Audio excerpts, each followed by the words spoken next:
Okay. So, I think I'm live. How do I get a link to it?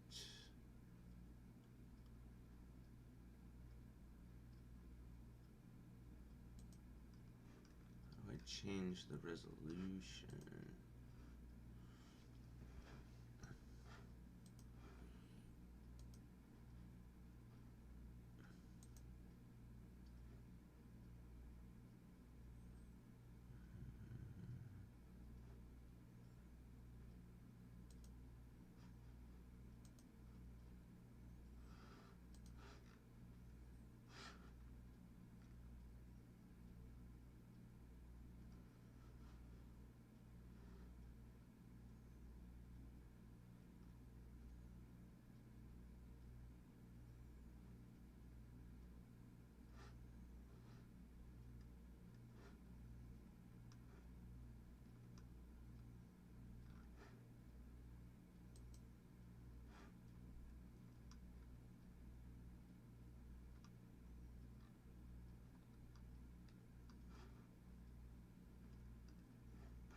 All right. Well, if anybody's watching this, I'm trying to actually figure out how to get the link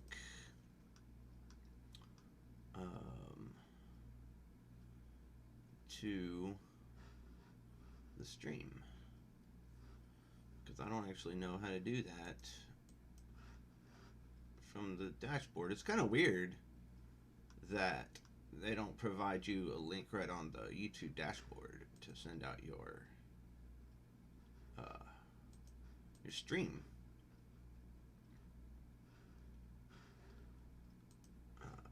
Maybe it's a thing with YouTube Studio.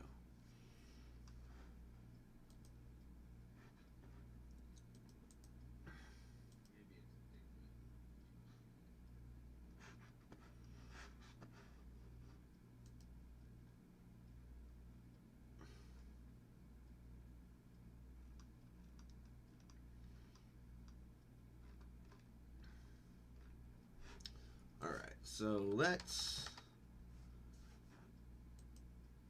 poke Greg and let him know this is live.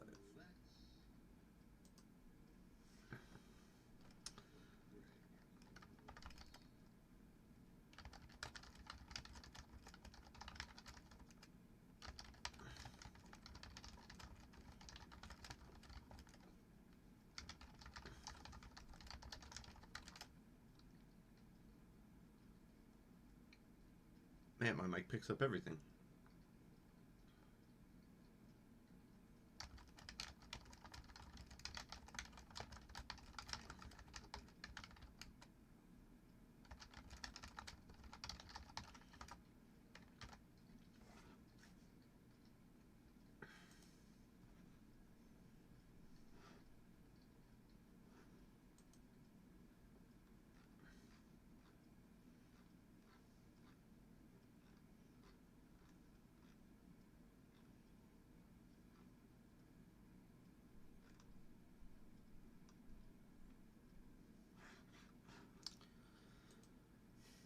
Somebody showed up, it looks like. If anybody shows up, drop me a thing in the chat so I can verify that you can hear me okay. Oh, oops, I think I'm picking up audio here. There we go. I'm going to have to get another set of headphones so I can hear my own stream without picking up an echo. Streaming kind of requires a few little things I didn't really anticipate.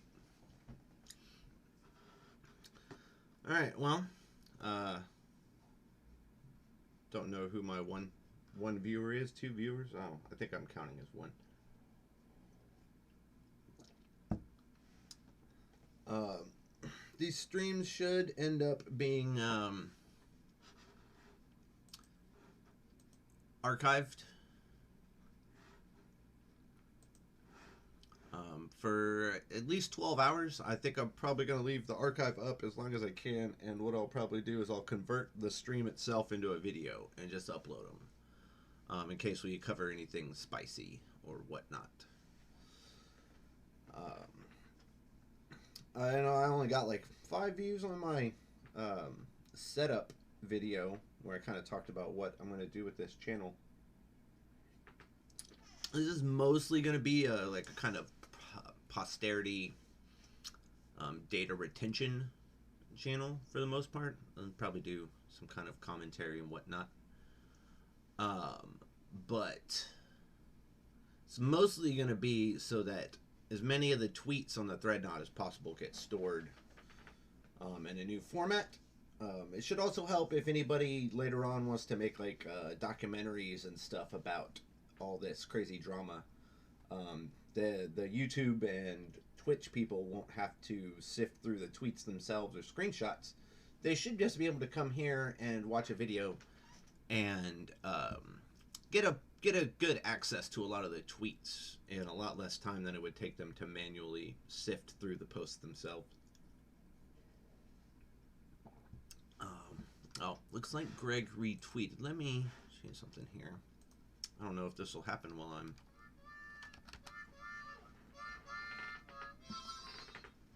Oops, 1 second.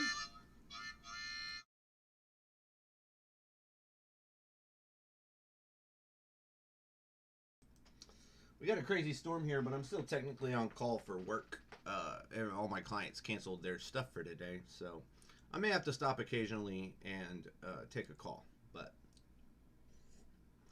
I'm gonna do some editing here to the status.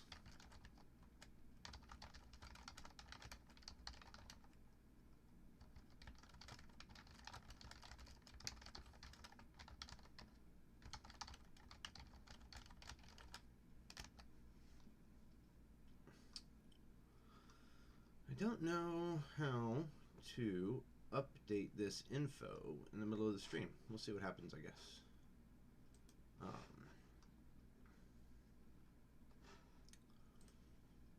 Hello, obscure anime guy. I can't see icons, so if you've got like shared icons between Twitter and YouTube, I still won't be able to recognize you. So I'm just gonna give a little summary. Like I said, this is mostly a test stream to see how the mechanics work, see how the video and audio quality is. But it'd be a good time since we've got a new lawyer has appeared in the Vic v. everybody who said something mean about him, but not really everybody that ever said anything mean about him case. So I'm just going to kind of go over what Greg's saying right now. That one's not actually about the new lawyer.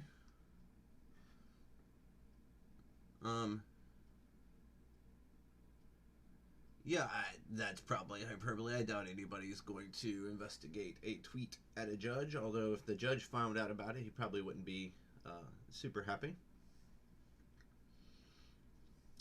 I'm actually doing something very similar to this. The screen you're seeing right now is a 32-inch TV that I'm running Firefox in to do my Twitter stuff, and then on my regular 25 27-inch monitor. I have my regular Twitter account open, I have Kiwi Farms open, and I have my YouTube management stuff open for the stream. So I can completely sympathize with Radio Free Tom when he talks about the stuff he does on the podcast with Twitter. Let's see. So yeah, we haven't actually gotten to any of the documentation on this on the thread here, but so apparently yesterday in the afternoon, what is it? Beard, Harris, Bullock, and Hughes. I think that's the order their names are.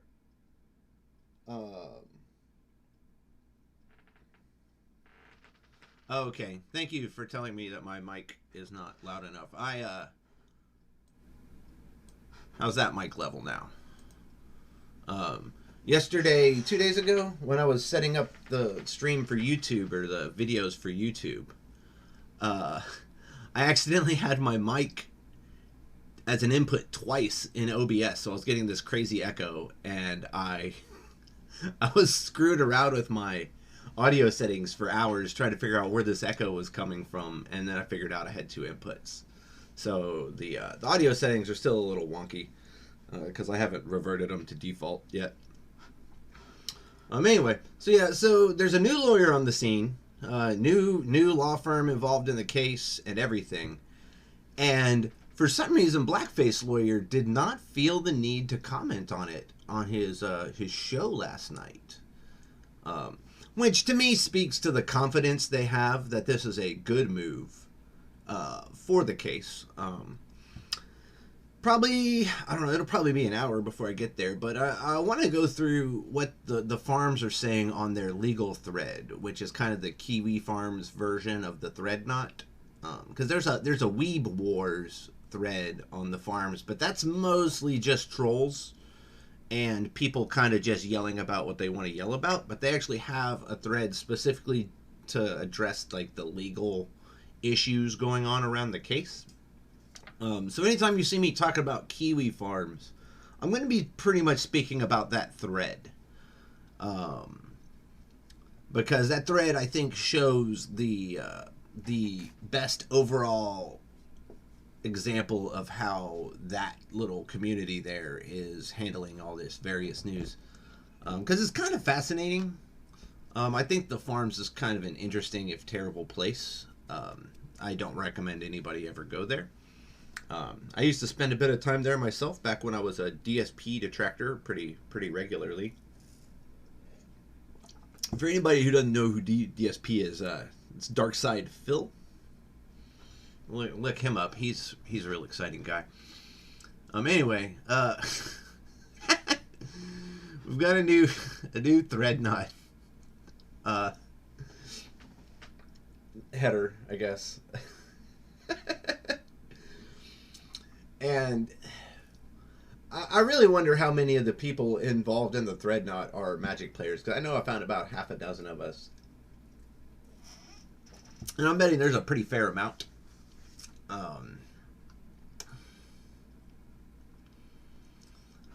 I'm not going to play the audio from this. Well, let me see. Let's see how the audio comes. Various different levels that exceed the appropriate scope of this reply.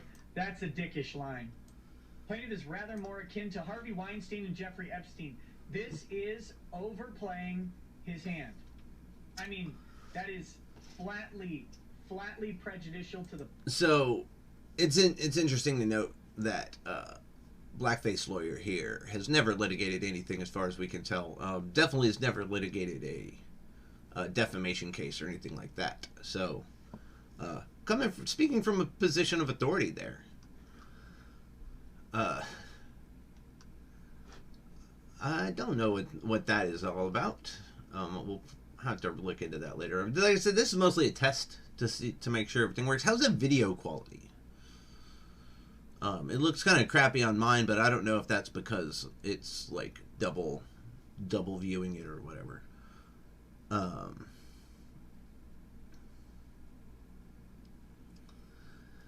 There's some pretty interesting theories going on that this is all 6D chess from Ty. including bringing in the new counsel.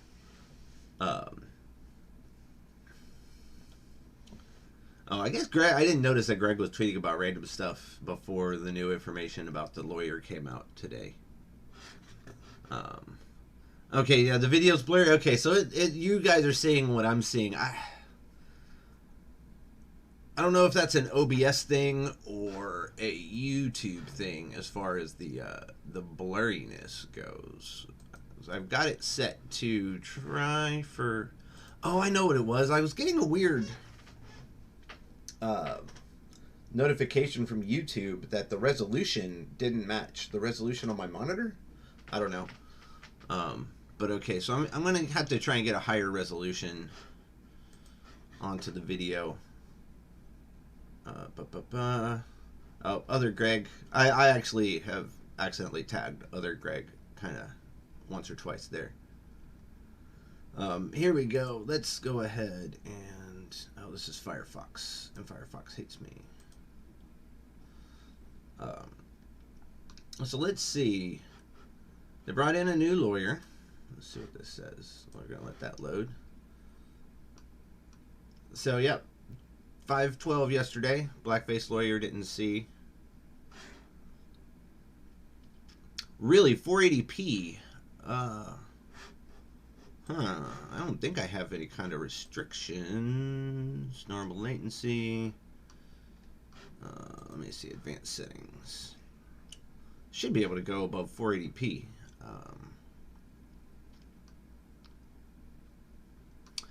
I wonder if it's not because this is a brand new channel and they throttle the consumption or something. Because I had to wait 24 hours to even stream this at all.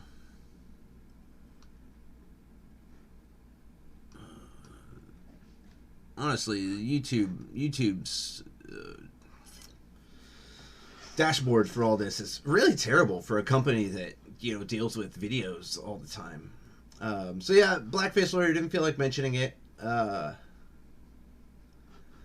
This is interesting right here. I'm fairly curious about if Nick didn't know about this change because he's being cut out of the loop, or if he didn't say anything for, you know, to protect Ty from speculation overnight. I actually strongly suspect that Shane may be correct here and that the other partners at Ty's firm finally figured out what the fuck is going on and have decided that they need to cut all this YouTube bullshit out of their $5 million lawsuit that they're busy trying to run here. So let's see what the document actually says. Now comes. I don't know. I don't know if that's how you normally open with one of these documents here. Now comes. It sounds very dramatic, considering how much the farms are complaining about drama out of the defense lawyers. So there's not much to this document. On Lee Sue, I think you pronounce that Sue. I don't think you pronounce the H. Is now apparently attached to the case as co-counsel. I'm just going to give a quick summary here, but the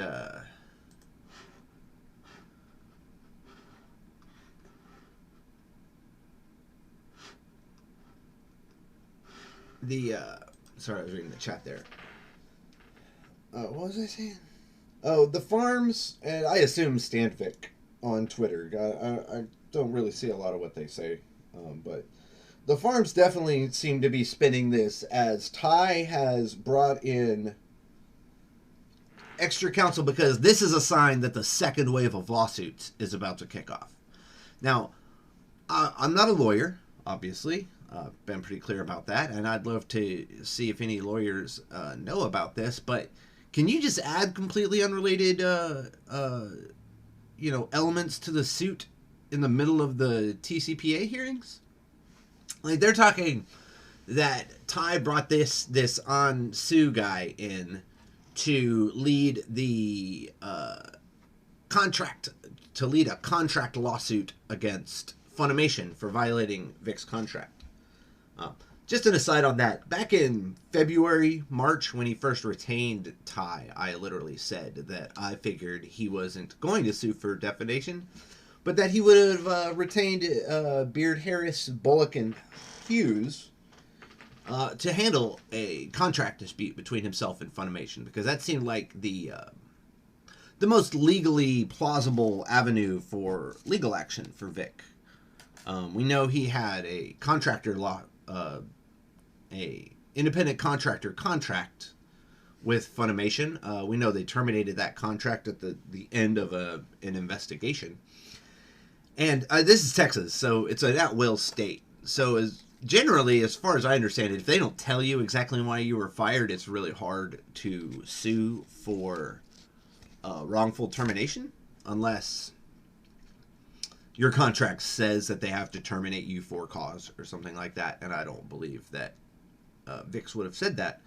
But either which way, at least we know there was a contract. We know the contract was terminated, and there could be some kind of legal argument for they terminated it erroneously or without proper notification, whatever. So it's funny to me that they are now saying that Ty is bringing in outside counsel to help him with what I initially said Ty was probably going to do. Because on Ty's website, they have contract law and things like that listed as specialties. They had it, before this lawsuit, whatever. So it seems like Ty wouldn't need outside counsel to handle contract issues, since, again, that's already listed as one of his firm's specialties. So let's see. There's not a whole lot of responses. People don't seem to feel like this is good on the law Twitter side. I don't think you're right. I don't think Vic has figured out how to split up his assets. I assume that this guy's here to either protect Harris from malpractice, to gather facts in relation to a malpractice issue, or just there to take over the reins because they need to plead something down.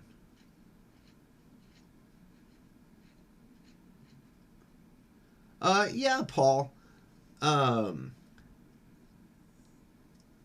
That's what I assumed, right? You can't just add new charges. You have to go with whatever's in the initial filing. And if you wanted to add something, you would have to show that it's based on the same cause of action that inspired the original lawsuit, right?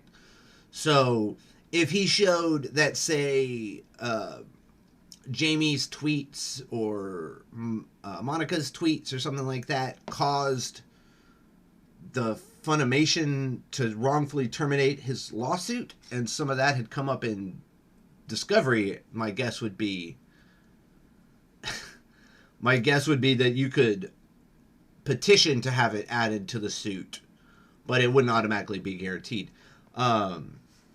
But yeah, my understanding is completely that you can't just, especially at the TCPA dismissal stage, just add new parties to the lawsuit for statements made years before and unrelated to the initial statements.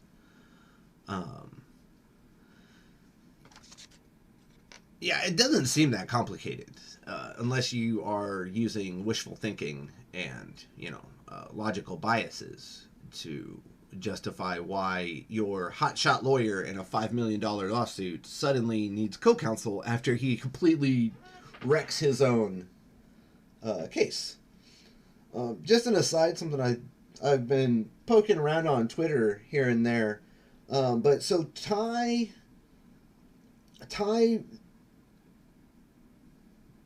submitted fraudulent documents to the court, as far as we can tell, with those notarized statements. And when he was called on it and his book was requested, his notary book, he, instead of responding to the request, he withdrew the affidavits and resubmitted them as sworn statements as opposed to notarized affidavits.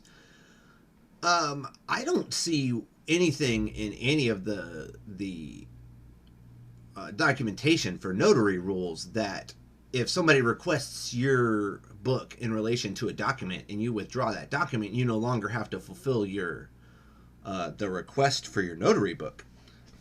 And like I said, when I get around to doing the a recap of what Kiwi Farms is saying,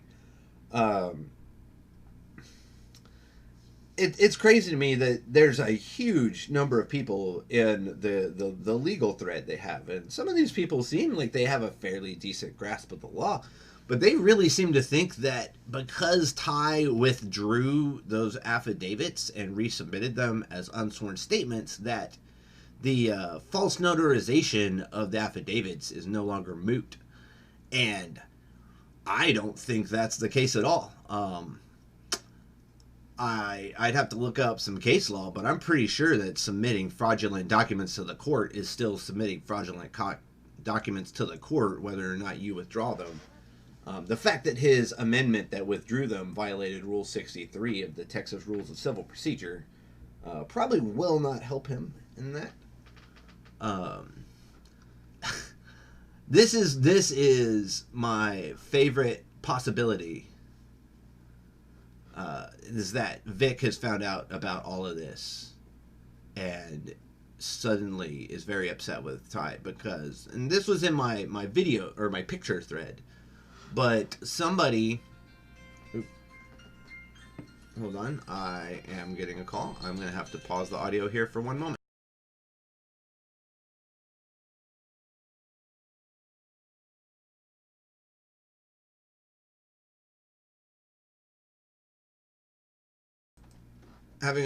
Having a business line sucks because you cannot stop the robocalls with the do not call list at all, and my screening software only gets a certain percentage of them. Oh look, there's another one. One more pause, folks.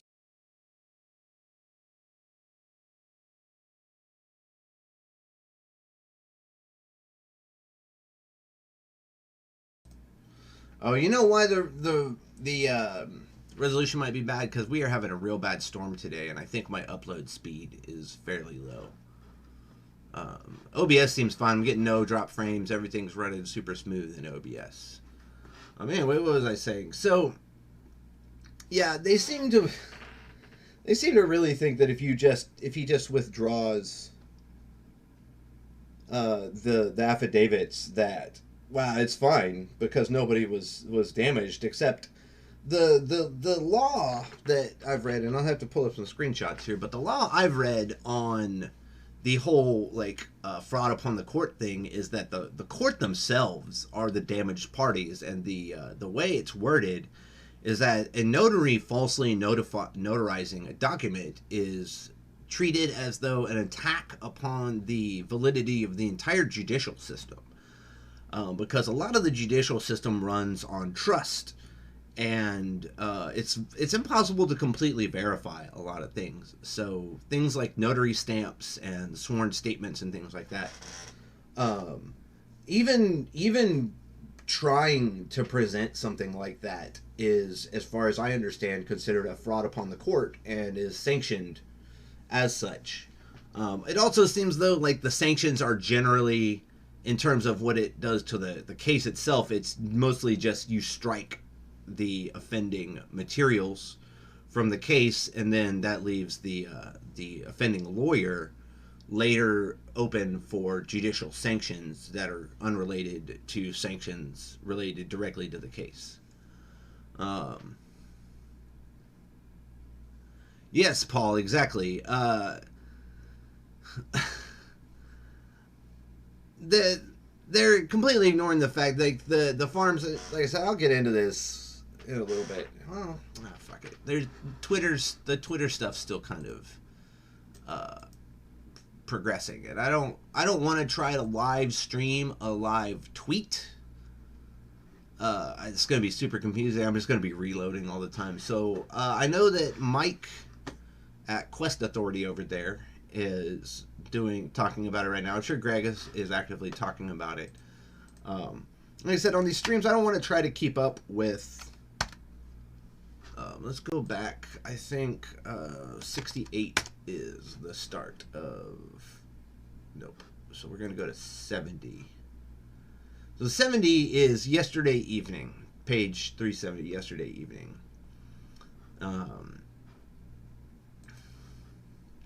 We got here, this is an incident where the integrity of the court is threatened by the behavior of an attorney. And that's what the laws and the statutes around the notaries seem to indicate, that a notary behaving unethically is taken as an assault on the entire court. Yeah, no, it's fine, Paul. I've never streamed before, really, so I don't mind trying to get used to watching the chat. Like I said, this whole YouTube's setup is pretty terrible. I might actually move over to Mixer. I might do Mixer and YouTube, because Mixer is a much better system for streaming. But I know that a lot of the people following this probably aren't that into the tech edge and stuff like that. So they probably don't have Mixer accounts. So I'll probably, even if I did use Mixer, I would at least put the videos over here. But yeah, this the dashboard for YouTube streaming is terrible. Yeah, so these guys, yep, Lemoyne, is that Lemoyne? I haven't heard his name spoken, so I don't know how to pronounce it. They insist that the picture of two people is not Chris, even though one of the two is Chris. Apparently having somebody else in a picture with you means that you are not in the picture anymore.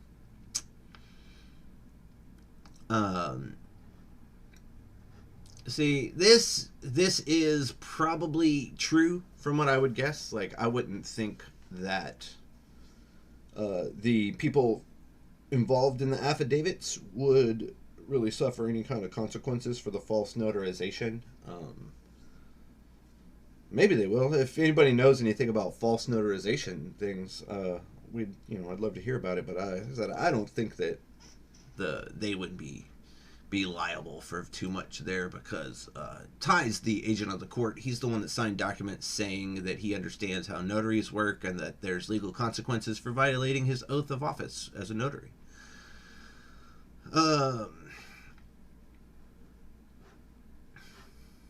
Yes, this is all true. Sean has a very good point, and it's pretty clear. This is so insane, I don't believe he actually believes this.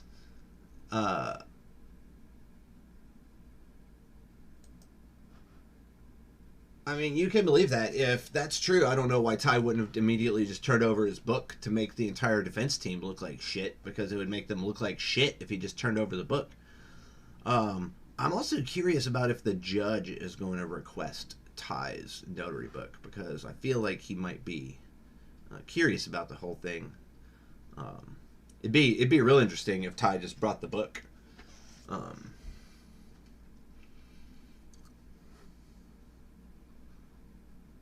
Why would you say? Because it's not stupid, and it's a good point. Apparently, he's the desperate one, not the person filing fraudulent documents to the court. So Imperial Agent here, I don't know if he's going to stumble across my streams or videos. Yeah, Spacebird, I agree. Honestly, I mean, probably the officiants, I don't know, the people in the affidavits, they may or may not have been, like, signed some document that said that they were, in the presence of the notary or whatever. But in any case, I mean, they would just say, my lawyer told me to sign this paper, so I signed it. And I can't imagine any court really giving them too much shit, considering how bad Ty has been behaving in all this. Like I was saying, Imperial Agent here seems pretty logical. I think he kind of colors his arguments. Affiance? Is that affiance? Okay, that's... I've read the word, I've never pronounced it, so I'm going to say affiance for now. Affiance? Anyway, Imperial Agent here seems pretty logical, pretty reasonable. He's got a lot of doubts about Ty. He's really been hammering these guys. This is the exact sort of thing I used to do when I participated in the Kiwi farms. Because, like I said, I was a DSP detractor. Um, and this is what I would do. There's a lot of crazy people, but you try and put the information out there. You try and show them the logic, and you give them the data, and you hope that they're going to, be intellectually honest and upright. They are not.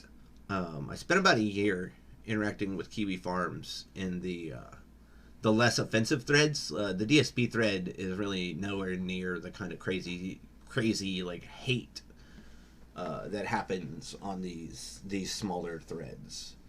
So it took me a while to actually get into these and notice how bad this website is. I don't recommend anybody ever engage with any of these people whatsoever.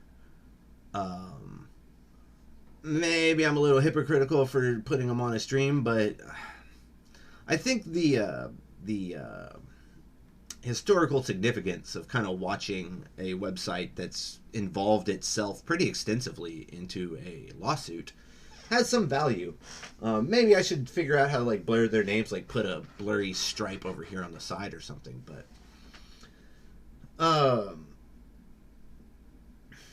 yeah, see, so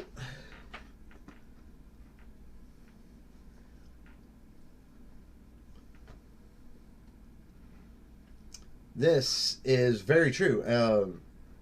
This is the kind of statement that makes me say that this guy here, Imperial Agent here, should probably just leave the farms and stop associating with people, because there are perfectly good communities where you can have logical, thoughtful debates with people that aren't just hate and cheerleaders.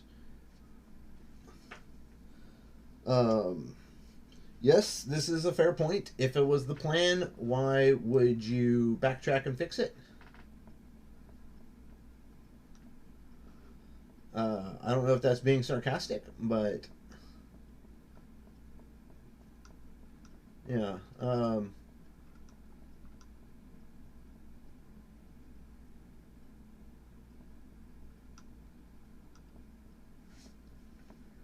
Let's see. I believe this is their way of getting around some hate language stuff.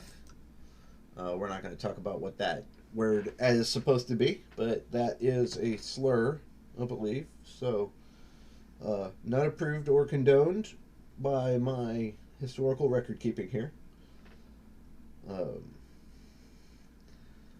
So I too would like if they would talk about the TCPA, because I'm actually curious about how it stands on the merits of that. I don't think they're going to get to it. Not with this new lawyer being added into the mix.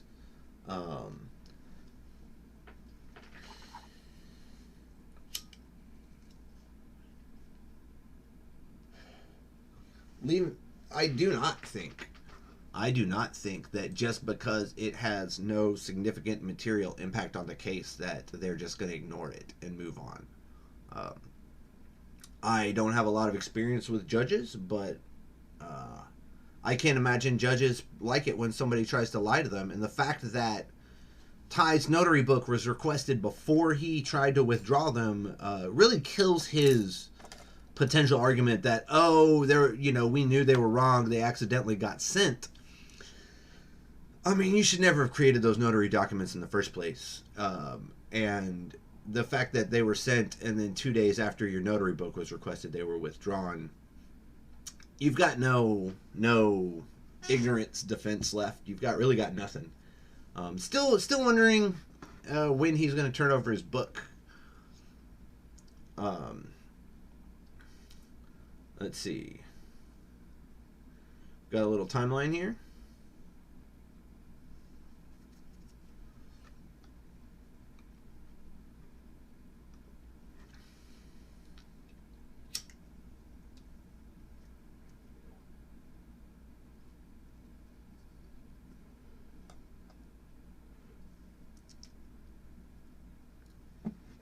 This is another good point here. This guy, my only real issue with Imperial Agent's reasoning in most of these posts is that he seems to give any kind of credit to blackface lawyers' legal theories and statements, because, I mean, he doesn't have the requisite experience to really speak authoritatively about these sort of issues.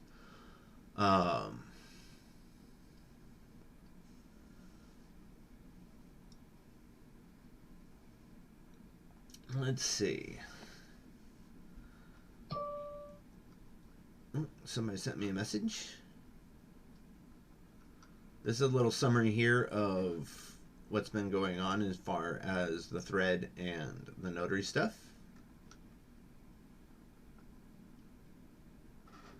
This is what I was talking about here, guys. I've never seen any documentation that supports this kind of claim here. I'd be curious if anybody does have some kind of site or case or anything that that says if you submit fraudulent documents to the court and you withdraw them after opposing counsel calls you on it, that it's fine. That's pretty ridiculous.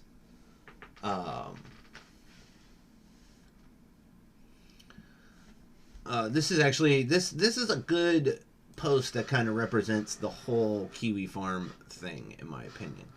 So right now they're talking about how Jamie is talking about it's a fraudulent declaration, which maybe it is, maybe it isn't. It's definitely hearsay. I don't think there's a single point of fact that's actually in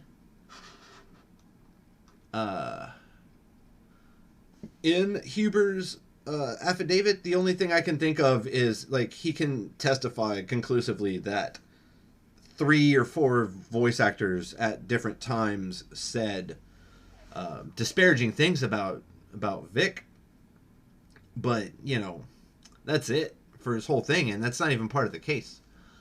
Let's see what Paul got going on here.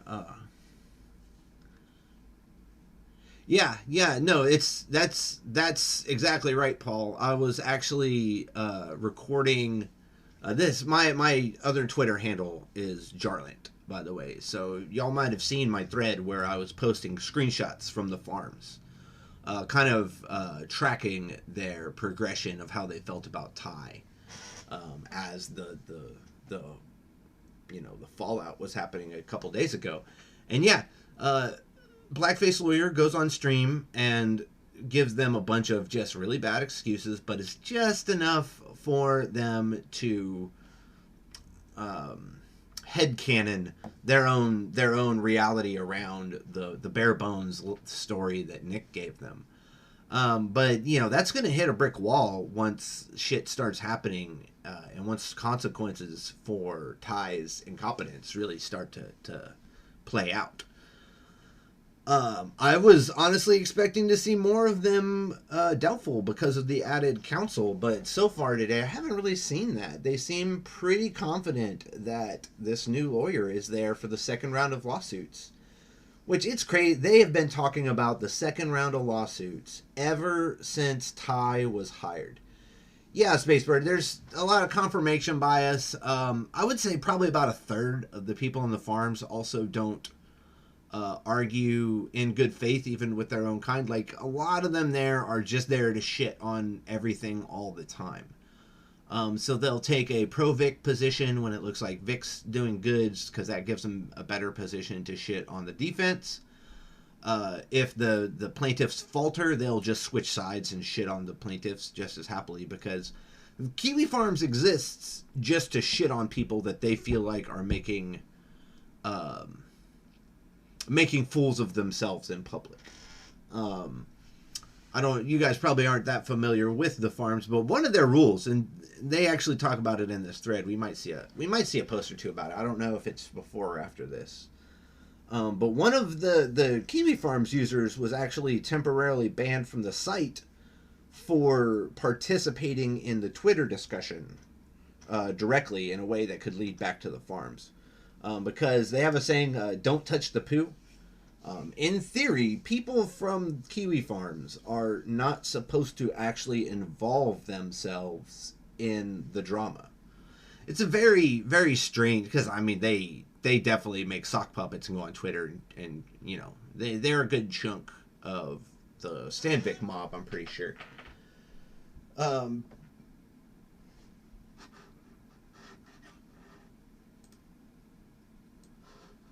So this is completely glancing over.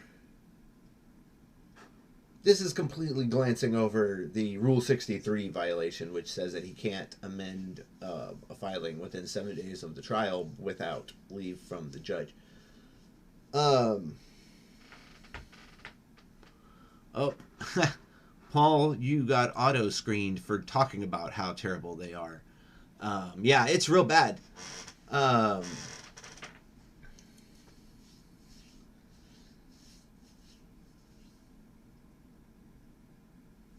Yeah, Kiwi Farms is. I think Kiwi Farms is worse than the Chans in a lot of ways because they really preen about their supposed moral superiority with their "don't touch the poo," we're all pieces of shit here, everybody is fair game. Most of the people in the Chans, I feel like, just admit that they're just fucking assholes, and they're a troll. They don't act like they're better than most people. So yeah, in a lot of ways, I think the Farms is worse than the Chans, even though the Farms, for the most part, are pretty ineffectual. I mean, they tried to dox me a month ago, maybe now, and they managed to get my Facebook profile, which isn't hidden at all. I use my real name on my Twitter. Like, it's not hard to figure out who I am, and, you know, nothing really happened. The Kiwi Farms basically exists because of Darkside Phil. And last time I looked, which was months ago, though, his thread on the Farms had 15 million views and something like 6,000 pages of posts. And they've never done fuck all to him in the real world. Somebody sent him some shit one time. They send him some troll tips on Twitch. They report him to Twitch and YouTube when he does stupid shit. But, I mean, 90% of the activity on the Farms involves Darkside Phil, and nothing happens.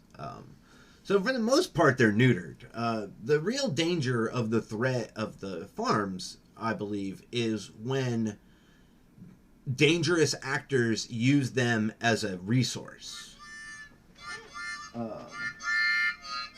We got us another call here. I'm going to have to pause.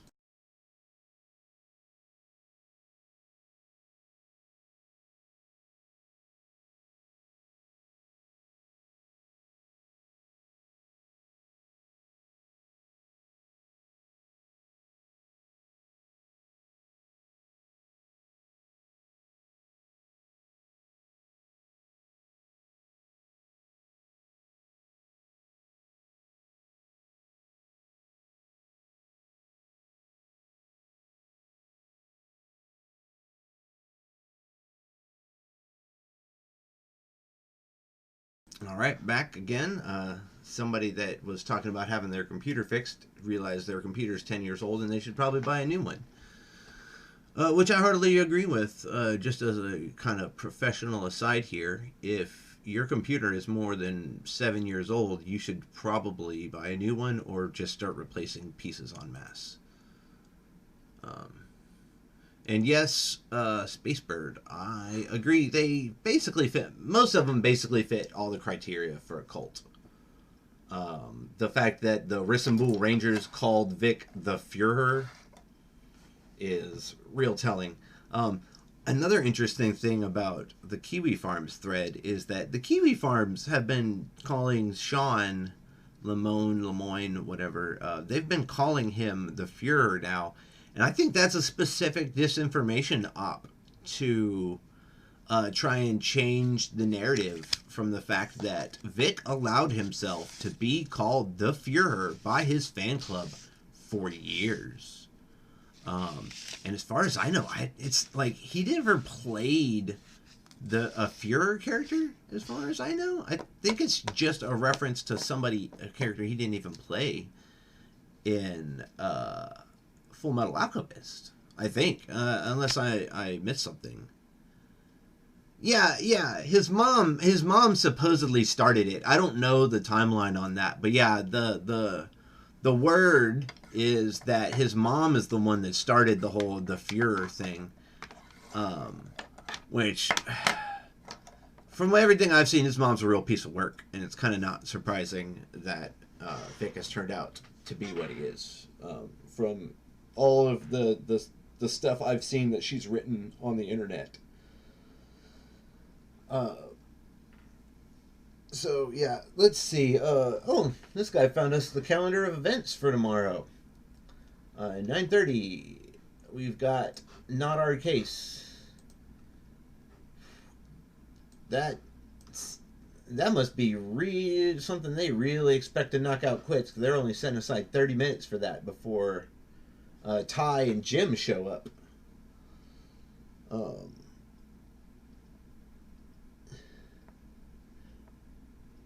Yeah, Spacebird. I have noticed that basically anybody of that generation that uses the internet is almost always just like a terrible, terrible person. I don't know what it is, but almost everybody of that age I know that uses the internet is just, they say the craziest stuff. So yeah, it's pretty crazy. So it looks like they're blocking off 3.5 hours for the hearing tomorrow, because we got 10:30 to 1 or 10 to 1:30. Now I don't know when they made this schedule, so I'm not sure how that's gonna work. Jason, yeah, okay. I've got the profanity filters on because I suspect that eventually Stan Vic may see this and show up and try to troll us. But as a former detractor, I've seen it all, guys. So I'm not really worried about it.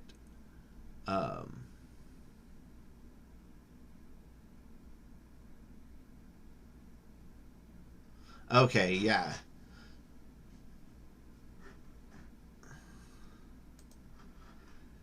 Yeah, Paul. Okay, I get what you're saying on that earlier case.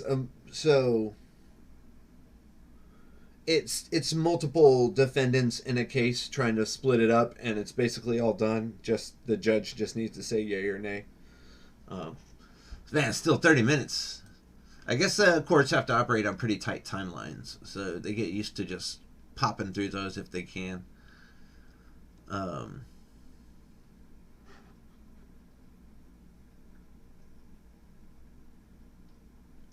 So this seems like, I'm not sure where Skeet and Yeet settles on all this thing. They kind of jump around in terms of logic and fair arguments.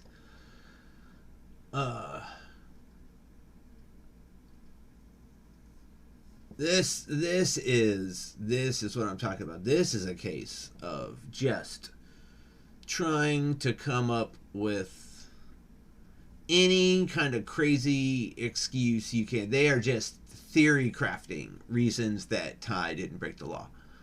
I mean, this is all 4 or 5 arguments I've seen for them already. This is it right here, all summarized. They just make shit up, and then that's what it was. Ty didn't know that notaries had to be in front of you. Ty may have believed he was able to do online notary. So their defense of charges of fraud is basically he's so incompetent that it can't be fraud, which I don't think is a great argument for your lawyer to make.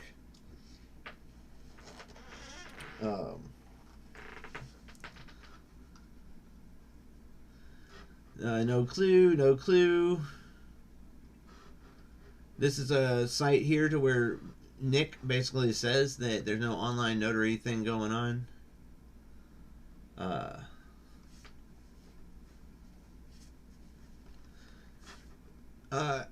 Urban Mech, if you read this, here's something interesting. Ty hasn't said anything. Ty has not disputed that the notaries were false. He has not turned over his notary as he's required. As far as we know, Ty hasn't responded to any questions about the notaries. So when one of the parties isn't denying that something happened, we are not obligated to presume that nothing happened. It's not a he said, she said sort of situation, because Ty isn't saying that he didn't do it.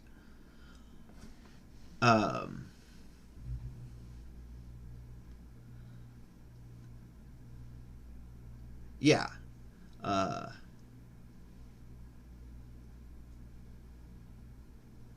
yeah, exactly, Paul. Nobody was harmed. Well, the court is harmed by lying with the notary stamp. That's they don't have to prove damages to the defendants to sanction Ty for creating false notaries and submitting them to the court. Uh,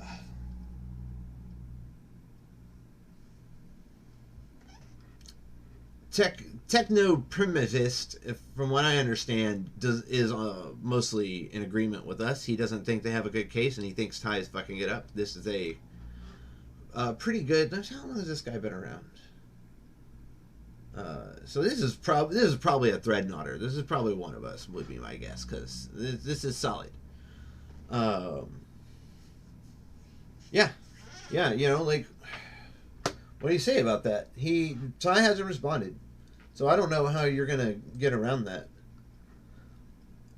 This entire post he does quiet for quite. So if that bothers you, you're gonna have a real hard time with this post. He should not be surprised at the level of fanboyism, though. For all the Farms pretends to be neutral, the Farms is not neutral. They pick a side and they stick with it real hard. Eventually they may flip, but it's not an honest flip based on reason. It's just they got tired of the one and they're now going after the other. I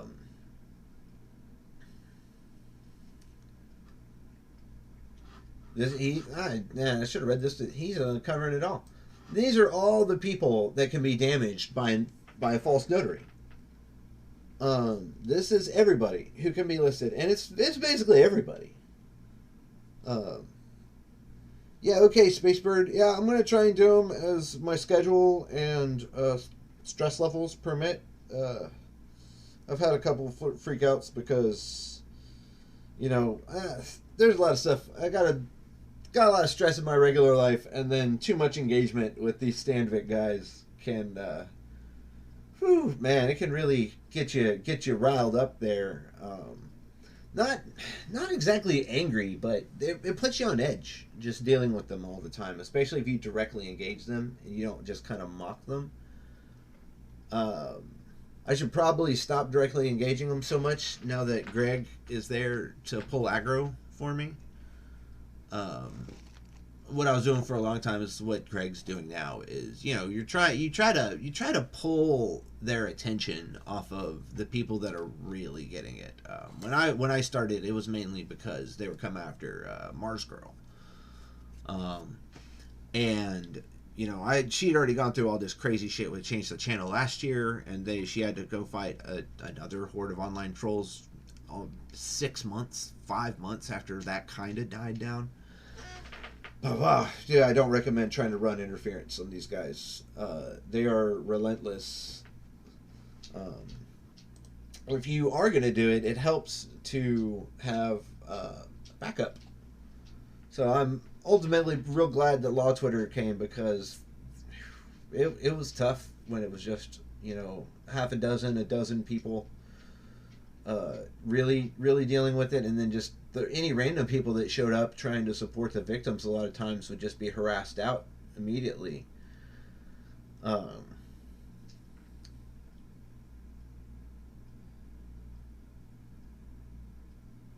Oh, Paul. Jesus Christ, man. Yeah. Dealing with these guys would be way better than dealing risk management around Brexit, because how do you even do risk projections when, fuck, dude, who knows what the situation is going to be tomorrow? Like, oh, Jesus Christ. Like, oh, I guess I'll just redo all that math. Holy shit. I can't even imagine doing that. It sounds like Boris finally overplayed his hand, though, so that might put you guys on a fairly predictable trajectory now. Well, you have to have a meeting every time something happens, right? Like, okay, they're proroguing Parliament for extra weeks, How does that change the probabilities of a no deal? You know, so okay, and then 3 days later, geez, I'm crepes. Yeah, like 3 days later, the whole government collapses. Like, British politics are weird. Uh, they seem to alternate between incredibly boring and incredibly exciting. Uh, Whereas American politics just kind of have this kind of low, ridiculous level going on. Um, anyway, this guy is making a pretty strong argument. Here, don't believe Ty. Do not fanboy Ty. This is. I wish they actually would read this.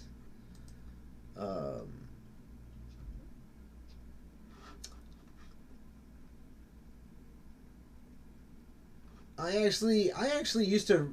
I was watching Leonard French for this. I don't remember. Maybe there was another wave of it or something that got Leonard, some shit for something. I don't remember Leonard doing anything wrong. I quit watching Leonard because he started to be a little SJWs stuff, and if I'm watching a YouTube lawyer, I really don't want politics to be involved either which way, but particularly not complaining about a focus group that didn't include men.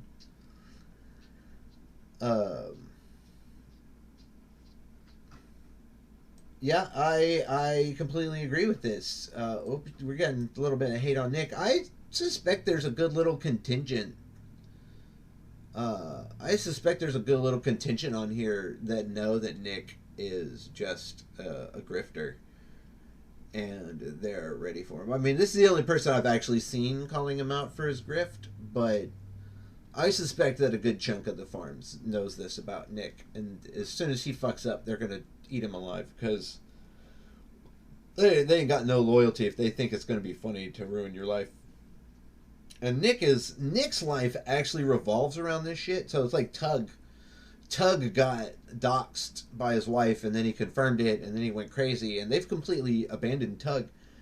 And I haven't looked at his metrics. I'll check that later when I end this stream. But, Tug losing the farms and some of those right-wing groups, that ruins his YouTube career. It's going to just kill his entire fan base. And the same thing could happen to Nick. If the right people on the right forums and in the right threads turn on Nick, his fans are not loyal to him. They came to him from Comicsgate and Gamergate and all that shit. They were pointed to him from Yellow Flash and I don't remember the other ones, but they were pointed to him from those people. So they really don't have a lot of loyalty to Nick. And I don't know if he knows that. I suspect he does. That's why he just kind of laid low about the new lawyer thing yesterday. I think he knows that, and I think he's really in a tough position now where he has to thread the needle between telling them that Ty is a moron and got himself at risk of sanctions. And at the same time, he kind of needs Ty, because without the inside information and the friendly relationship he has with the plaintiff's counsel, Nick's metrics would really take a huge hit.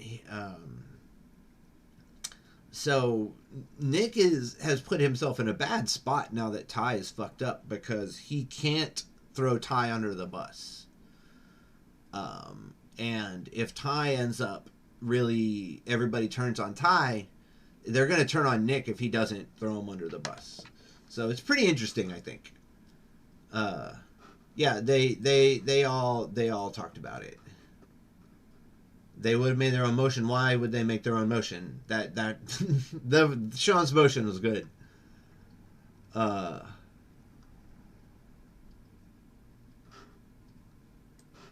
Wrong. That's just factually wrong. Short of a tire fire. Oh, that's interesting.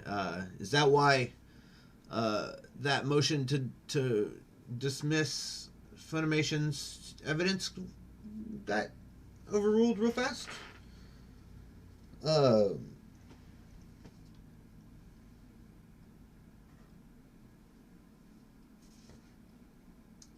See, this guy, this guy just... He just doesn't want to believe that notaries are official agents of the court and that defrauding, by that creating false court documents is a crime. Like, it's crazy. It's not crazy. They just, they want to believe it. So they theory craft themselves an explanation. They are really caught up on this idea that Sean is charging them with criminal fraud. He's more from notifying the court that he suspects fraud has been committed and is recommending that the court look into it, from what I understand.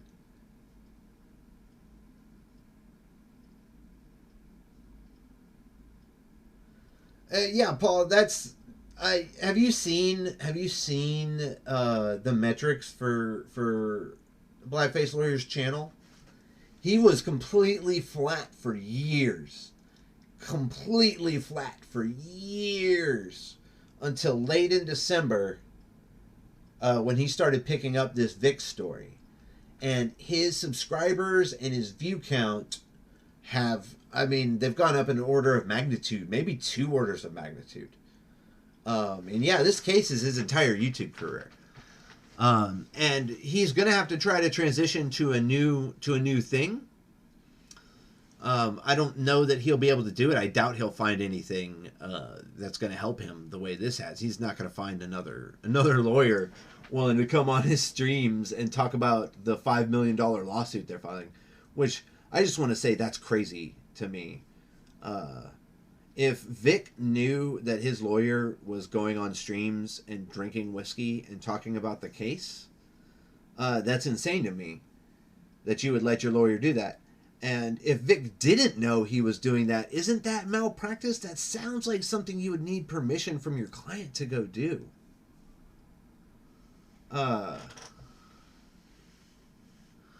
Oh yeah, they threatened me a couple times.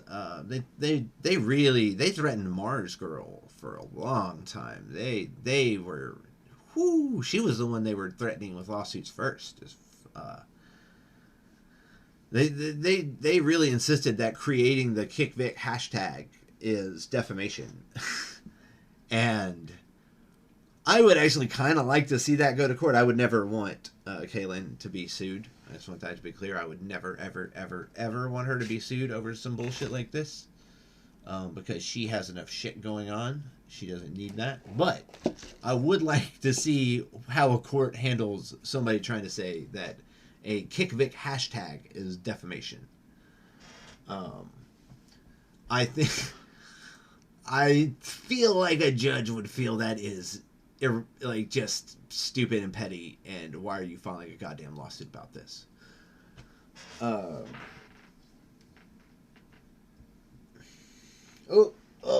Concern trolling. That's what they call sea lioning here, I think. I prefer sea lioning. Considering sea lioning's one of their own tactics, it's funny when they complain about it.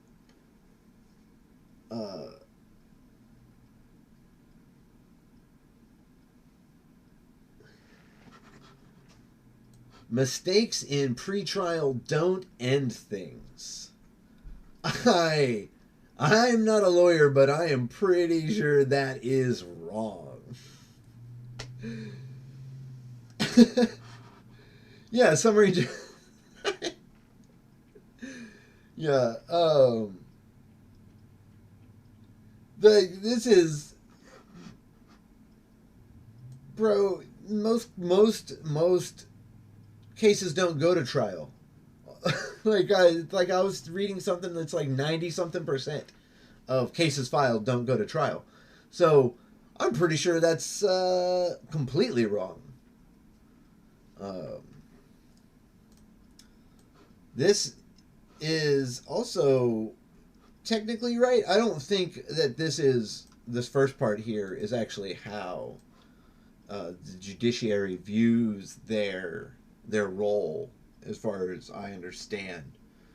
From what I understand, Chup's job is to decide if this case has merit, and if it has merit, to present it to a jury. I mean, technically, you could say that this second clause here covers that, but that's a deceptively worded way to present that. The judge's job is to determine if the case has merit, and if it has merit, to give it to a jury and to make sure that the trial is fair and evenly conducted.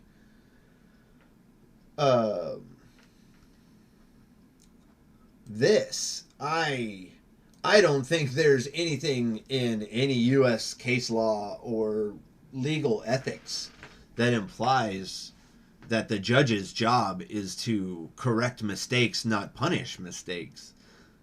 Well, isn't the TCPA challenge, that's a preliminary assessment of merit, right? Like, that's the... Oh, no, well, I guess not, right? Because he's got to rule if the cases fall under this TCPA first, right? That's the stage we're at. He's going to rule if each of the 4 defendants is covered by the TCPA. Then he'll decide on the TCPA, like, if whether it has merit. But no, yeah, his job is not to push it in front of a jury if possible. His job is to look at the facts and determine what should be done.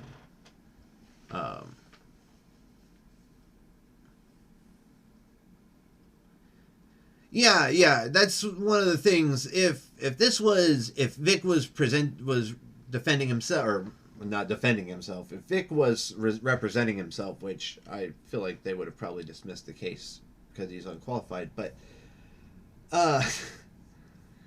yeah, if Ty was just some rinky-dink, like if it was Nick up here making these arguments and doing this lawsuit, if it was Nick with his very little experience, yeah, the judge might be like, shucks, man, you're trying real hard, but you're really not very good at this.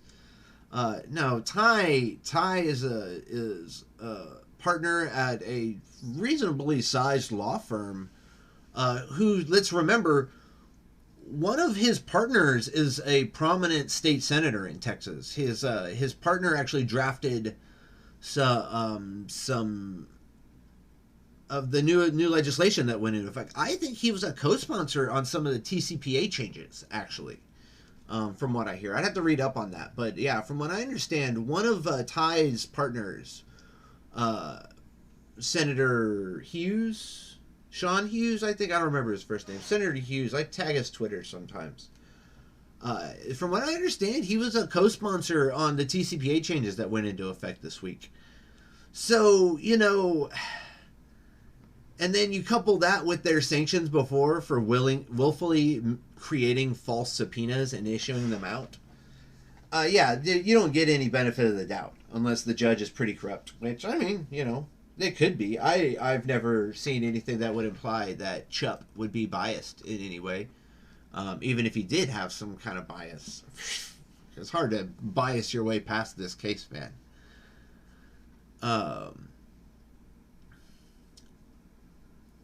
Friday, alright, so sort of correct. Friday is when Make or Break begins. Make or Break will be for sure 1 month after that.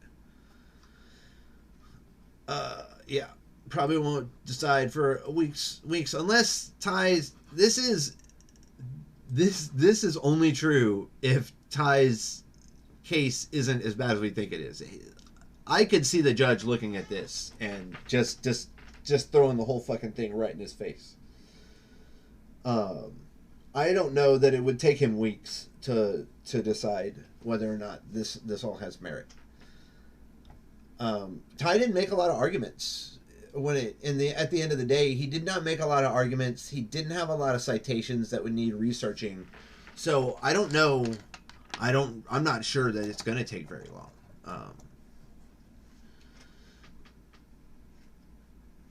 So where are we at here? We're still yesterday evening. Oh man. Oh yeah, this is where they talk about. I should screenshot this. This is where they talk about.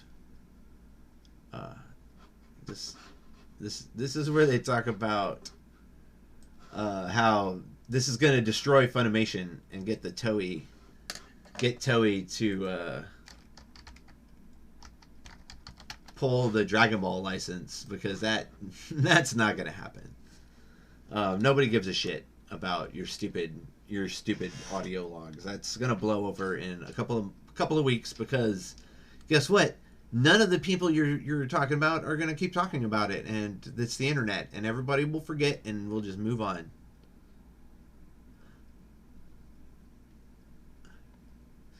That's true, Paul. It's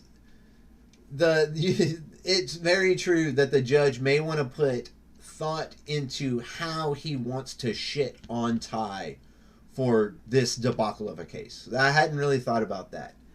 I could see you wanting to take a week or two to really, especially with the defense putting in some pretty good zingers into their pleadings.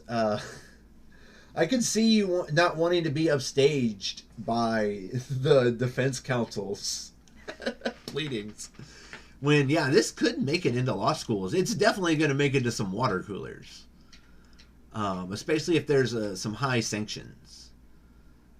Which I don't know how they treat previous sanctioning in terms of determining how bad your sanctions are going to be. But it's not going to help. I can't imagine. Since the whole point of sanctions is to discourage further behavior like that.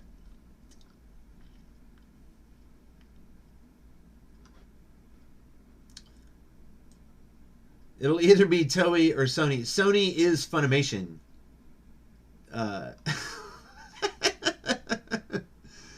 Sony bought Funimation last year. That's why Vic got fired, by the way. Anybody paying attention that doesn't know this.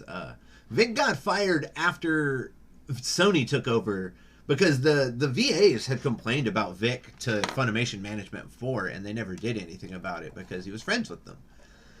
And Sony took over, and Sony, being a giant multinational corporation, does not want sexual harassment lawsuits, so they have procedures and policies in place. And really, anything that even smells like legitimate harassment is going to get you fired unless you have a good contract, because it's not worth the risk to Sony. A voice actor is easily replaced, and if there's even a 20% chance that he has tried to commit sexual assault, or has laid hands on his coworkers, or hits on underage fans, Vic's not worth anything to Sony. They don't give a shit. They can replace. They've replaced the voice actors on Dragon Ball, like some of them 5 or 6 times, because it's been on for 30 years. You just replace voice actors. So like the idea that Sony somehow is upset about this. No, Sony knew this was going to happen. Sony put out a whole thing last year talking about how they aren't going to put up with sexual harassment stuff, and how they're going to proactively try and tackle it. And I think Sony is happy with this lawsuit, because anybody who tries to say that Sony, if anybody is like, Sony is a sexist company and they protect abusers, and they let their employees do things to their other employees, or they let employees that prey on fans, work on their projects. Well, shit, Sony's got a whole lawsuit right here where they're like, no, look, guys, this sex pest came for our people, and we, because Funimation could have filed separately from these defendants and just cut them loose and settled for probably for $50,000 or something, and just walked away from the whole thing. But no, they went into the proceedings with a joint defense, and collaborated with their independent contractors, which they are not required to do in any way. They've been helping out the voice actors in terms of like the defenses working together, And so, you know, if somebody tries to come at them saying that they're a sexist organization, they've got this whole lawsuit where they stood up for sexual assault victims and sexual harassment victims. And, you know, whether they are legitimately good or not, I mean, they're too big of a company to ever say they're good. It's a good PR move, especially since the odds are, I think, that, you know, Vic's going to end up paying the legal bills anyway.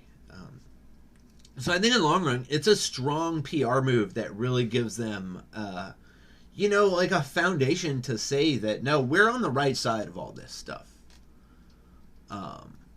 So, yeah, Sony came in, Sony fired him, and now Sony is defending the voice actors that are under attack, in effect, in a lot of ways. So, man, I guess that just turned into a little, I guess Sony's not so bad sometimes, but, you know... that makes me feel dirty to even say that, but it is what it is. I gotta give people credit when they do the right thing, even if it's for PR reasons. Yeah, there really hasn't been anyone making a big deal of the filing late outside of Law Twitter. I mean, nobody, even Law Twitter, didn't actually make a big deal about it. We just made fun of him because it's super stupid to get a real long extension and then file late anyway.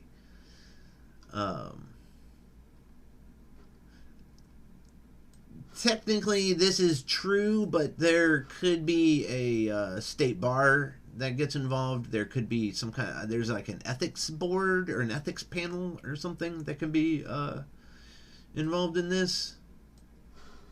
No, if anything, this is evidence that he knew they were fraudulent, and it's an attempt to cover up a crime. If anything, it's bad for him that he tried to withdraw and replace the affidavits. It definitely kills any aw shucks, I didn't know that was a mistake, Your Honor. Since, let's remember, when he filed to withdraw the affidavits and replace them, he didn't say, oh, I messed up the notarization. He didn't, mea culpa. So, yeah, I think if anything, that's an attempt at a cover-up. It's a bad attempt at a cover-up, but it was a bad attempt at fraud, too. Freedom Fries, you're a Threadnoughter? Maybe a Threadnoughter. He's been around for a long time. He makes some solid points, though. Yeah.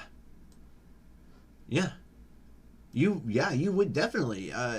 Saw a couple people were on Twitter today saying that it would be borderline malpractice to not address the late filing and the notary stuff, and I would be inclined to agree. It seems like missing obvious actions from the plaintiff's counsel that are in violation of agreements and court rules is the sort of thing you should mention.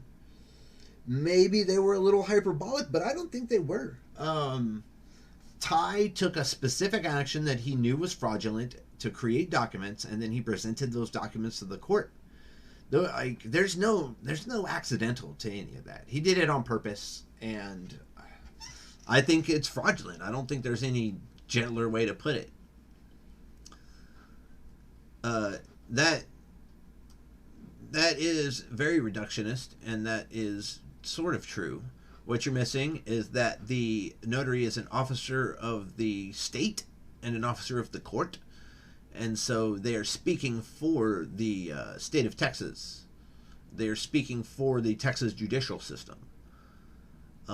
So when a notary lies about the fact that this person did in fact sign this document, they are causing the entire state of Texas and the entire Texas judiciary system to lie.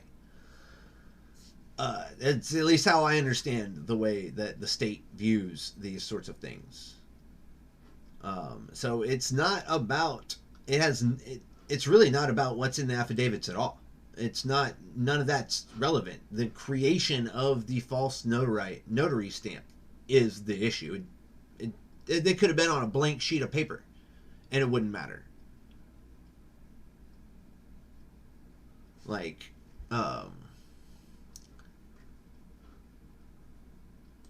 don't know what's going on with this. I don't even know it. This Legionnaire guy is really in Ty's corner, but I don't know what the fuck that is about.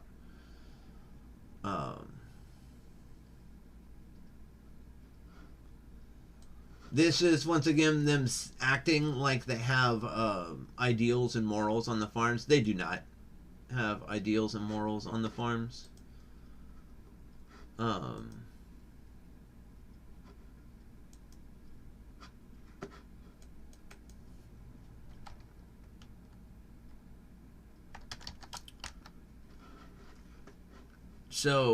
But they don't. That's just it's virtue signaling in the truest sense.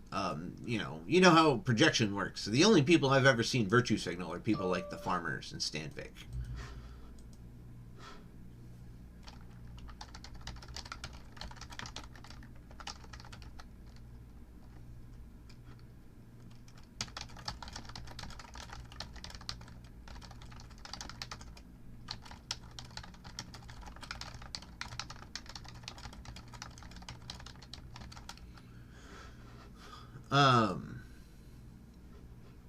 Sorry, I had to type out a message there.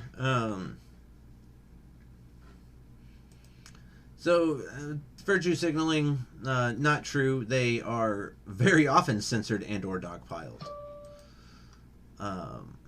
The moderators do, to a degree, keep it from being too bad for regular users, but still.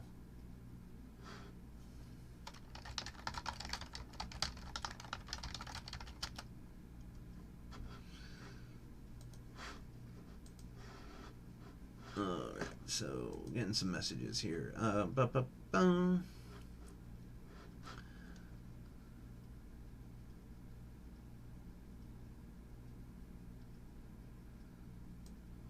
So let's see what this says. So this is probably the best argument that Ty has. It's not a good one. If he doesn't want to just tell the truth and admit to committing fraud, and mea culpa, that's probably his best bet. Just be like, look, I fucked up. I did it. I don't know what to say. It was dishonest. It was wrong. I did it. I'll accept whatever sanctions you specify without protest. That would probably be his best bet. But pleading incompetence rather than, intent to fraud may protect him. I don't think it will, since the firm, and I believe Ty was named in that, since they've been sanctioned for very similar behavior before. I don't think that it was an accident is going to work.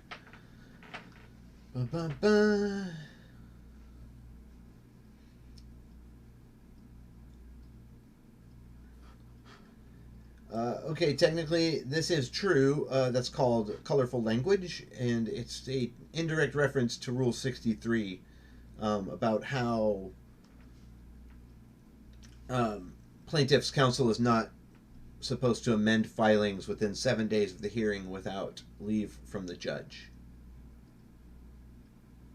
And just because the motions weren't filed, that doesn't mean work wasn't done. At least one of the defendant's documents actually points out that it's going to take them a couple days to respond to the second amended pleading, because they spent the whole weekend working, assuming that the initial filing was the one they were going to be responding to. And since it was 1,200 pages, they put a lot of time and effort into the response. And so they're basically said, we're just going to kind of merge the two, because, he filed this amendment after we had already put in 3 or 4 days of work, and he didn't ask for leave to file the amendment like he was supposed to. So we're trying to get that thrown out. So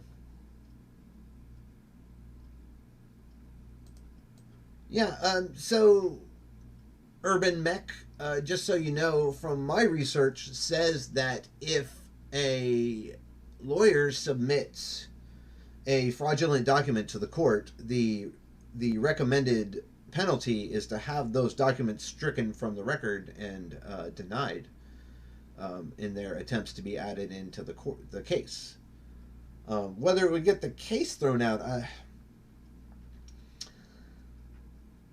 from what I understand, as long as the court didn't think Vic was involved in the deception actively, they would be disinclined to just dismiss the case out of hand just on those grounds, because they don't want to punish the plaintiff or the client because it's defense or plaintiff on that.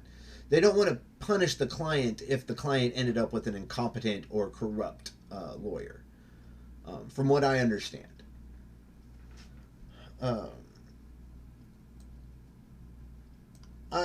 He does basically just go after Ty. I mean, he says that he mentions that the affiants. I keep wanting to put. I want to say like officiant, but it's affiant. He does imply that the affiants were involved, but I don't know that he directly accused them of knowingly defrauding anybody. They could have just, like I said, I think if they said, well, my lawyer told me to sign this piece of paper, so I signed this piece of paper, they're going to be pretty safe. Because it's pretty reasonable for your lawyer that's being paid $250,000 to just kind of sign the documents he tells you to sign. It's not a great idea, but I think it would be pretty believable.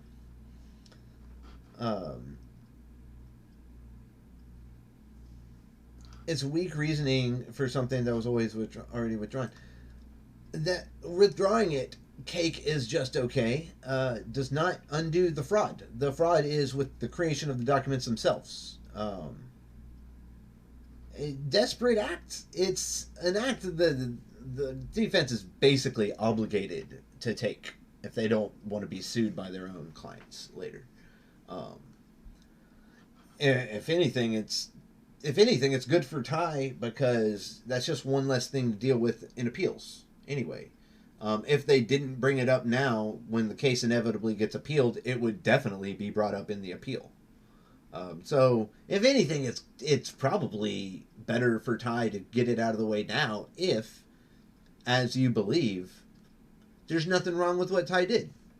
They got an appeal avenue knocked out before the TCPA hearing. Good. Ty should be thanking the defense, honestly.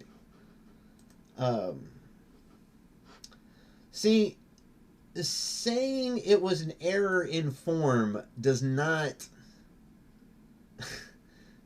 mean you didn't commit a crime. I don't think false notaries are an error in form either.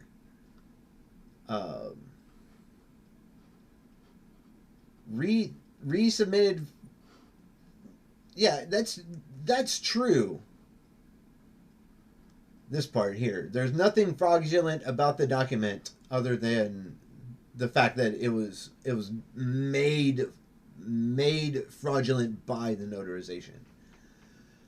The issue there is kind of be, well, I don't even know if that's true because from what we were looking at, there were some paragraphs missing out of the Huber statement, and I'm curious as to what was in those paragraphs.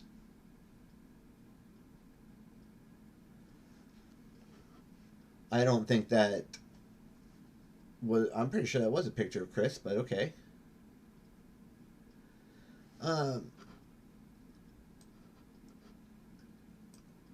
So this whole thing right here, basing his pleading on a picture of someone who's not Chris. No, he's basing his pleading on Chris on the fact that Chris has said that he was in San Antonio for the weekend. He publicly stated his intention to be in San Antonio for the entire weekend.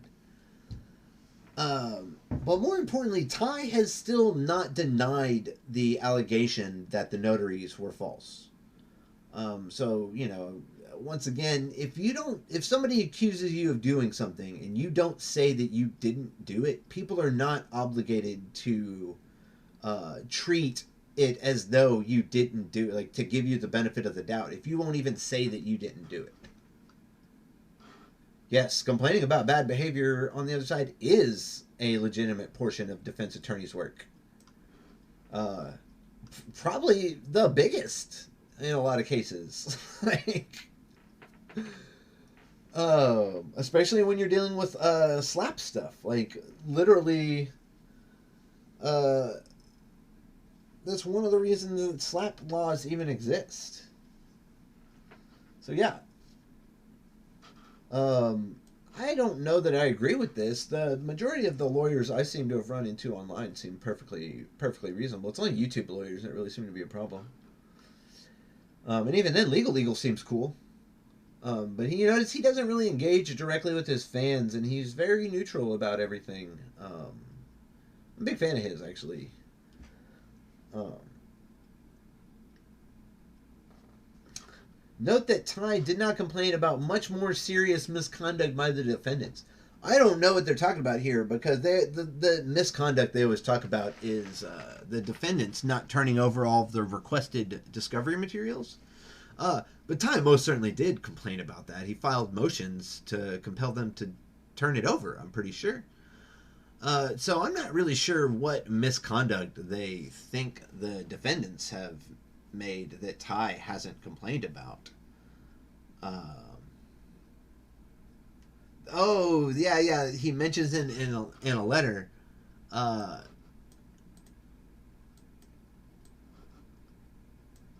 The Yeah, that's right. He was threatening to pursue sanctions for them for filing the supplements to for filing the supplements. This is before his motion to dismiss was denied. Um,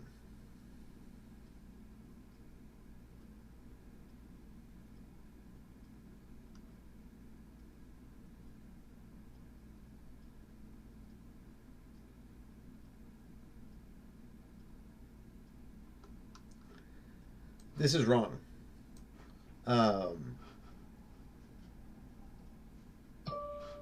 That is wrong. His representation of Ty has nothing to do with Vic has nothing to do with his notary book. Um, so, I don't think that's true, but whatever.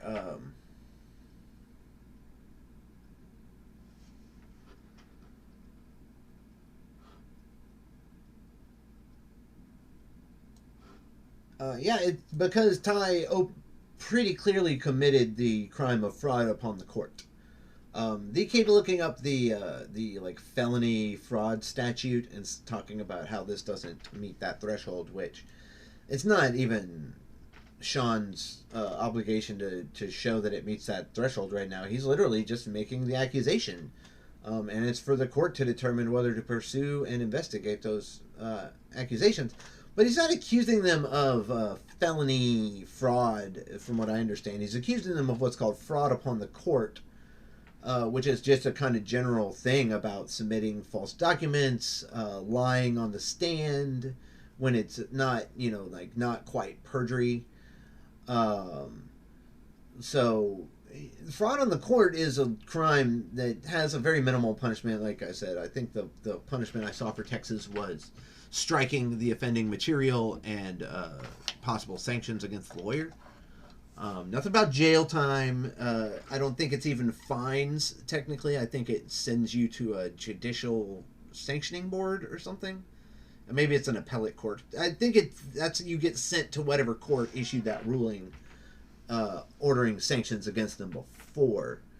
But I believe it's still a civil matter. I don't think it's a crime necessarily, the fraud upon the court. I don't know that it's I think it's more like a speeding ticket than a proper crime. But still, it is a violation of state statutes, which is not great for a lawyer in a $5 million lawsuit. He doesn't need spectacular evidence because Ty has not denied the allegations and is refusing to turn over the documents that he's legally required to turn over. That should be able to, clear his name.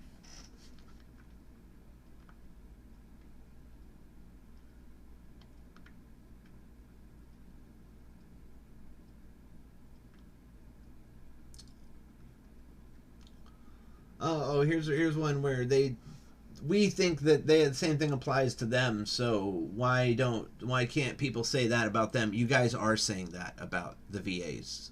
You've been calling them child molesters and sexual assaulters and all sorts of things for months. So I don't know what you're complaining about. You are doing exactly what you say that you're not allowed to do. Yeah. So Sabat released this statement, and that's all he's going to say about it for months, and this whole thing is going to die off because nobody cares.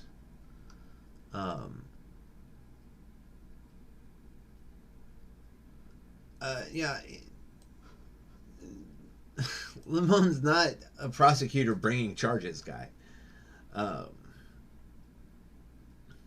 I don't think anybody asked for the case to be thrown out. I believe he asked for the affidavits to be thrown out. So I believe this statement is inaccurate and wrong. This is one of the damages, but the actual damage. I'm just going to keep hammering these in case some of these farmers actually watch this, the archives of this. The damage is done just by the creation of the fraudulent documents. The damage to the reputation of the Texas judiciary and the Texas Secretary of State is already done the instant a fraudulent document is created. But if you never present it to court, nobody would know. So it's really when you present fraudulent documents to the court, you have damaged the court itself. You have harmed the state of Texas. And maybe they'll figure it out. Maybe they won't.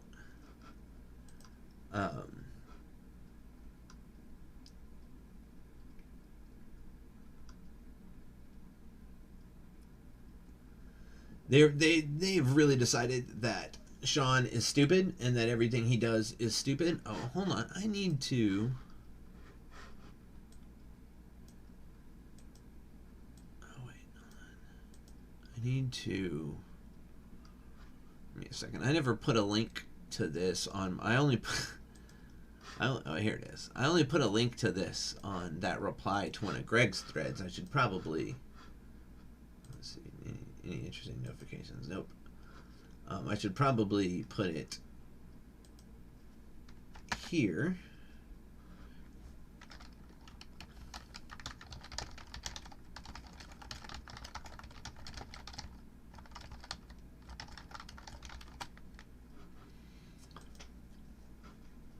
Drop that there and pin it.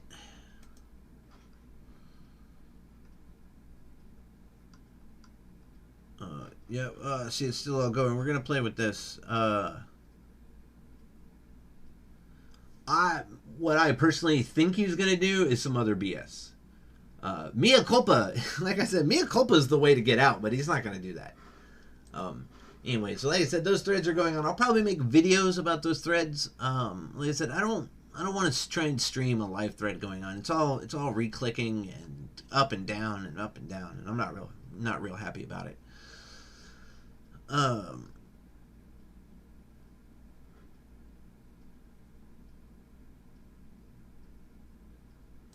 There's no evidence that Ty asked for payment and that the two lawyers refused to pay. There's no way they're not going to pay the $20 to get that notary book.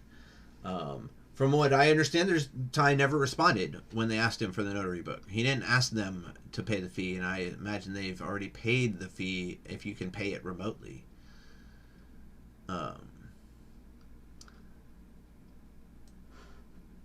Guy, I don't think you're a lawyer.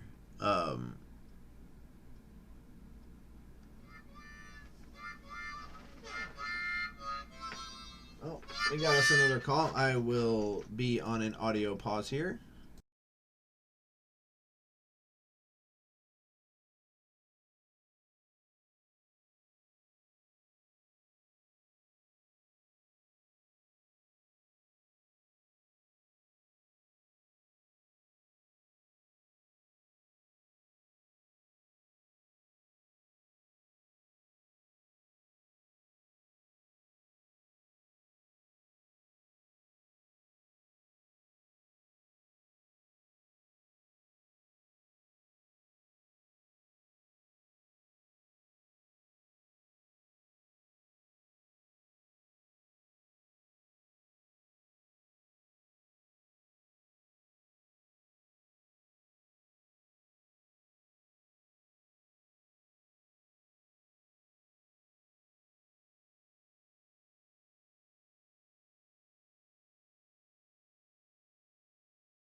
And we're back. That guy keeps changing his mind about if he wants me to do this job for him. It's crazy. I've never seen somebody change their mind so many times. I'm getting some kind of notifications here. Oh, we picked up some subscribers. Huzzah! We're at 4 subscribers. I believe they did resubmit Huber's testimony. Yeah.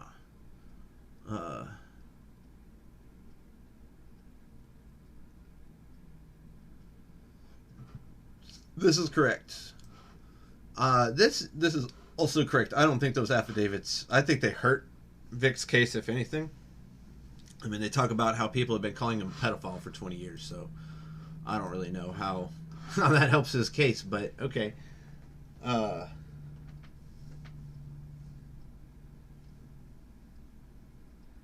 Yes, this is true. If you go to your friend's house when he's on vacation and take something you need, that's not up to what your friend thinks. That's a crime. That's theft. That's breaking and entering or unlawful entry, whatever. Whether your friend declines to press charges is a different story, but it's a crime.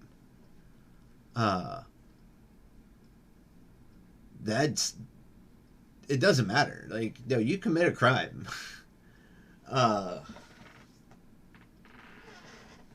Yeah, there's no way Ty didn't know that was wrong. If you went on behalf of your parents to do some paperwork in another state and found out in the process you'd forgotten something and you cut some corners, it might as well not be a crime. Might as well not be. The whole point of all these document systems is to prevent cutting corners, because anywhere you can cut corners is somewhere you can fake a document. And if you're fake documents in the system, it fucks up the whole system, guys.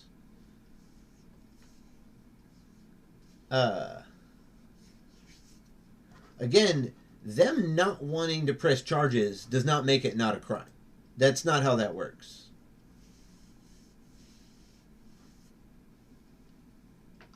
Yes, false notarization is unlawful.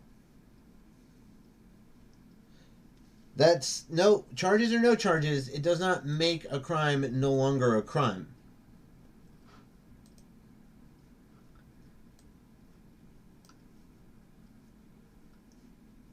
Yes, something is a crime. That's a universal truth. If something was a crime or not, I guess. And you can just get into the morality of whether it was worth it to break the law. If you didn't do something, you're not guilty. But you did do it. You went into his house and took something.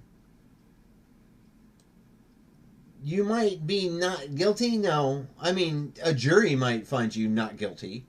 Although I don't see how they wouldn't, or how they would, because you would plead an affirmative defense. I think if you broke into your friend's house and took something that you really needed and your friend didn't really care and the prosecutor really wanted to try you, I think you would do an affirmative defense, say, yeah, I broke in and I took it. He doesn't care. If he doesn't care, why does the court care? I'm pretty sure that's how you would handle that.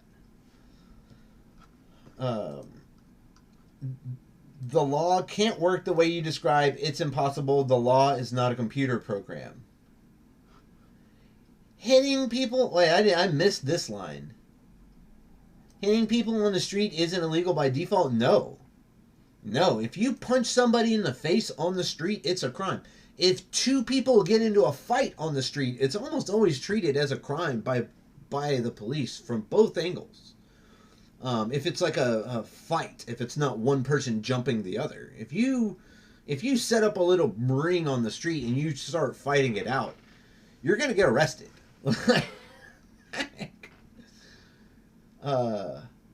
Oh, hey, cool. Well, we're just going to try not to show those. We're going to show those as little as possible. They make a lot of personal attacks on Sean for,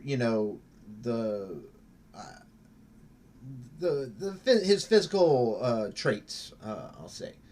And he's, as far as I can tell, a good and intelligent man that doesn't deserve that kind of personal vitriol. So I'm going to try not to show those as much as I can on here. This just basically tells you not to listen to the rest of the sentence. He says the hearing is not considered a trial.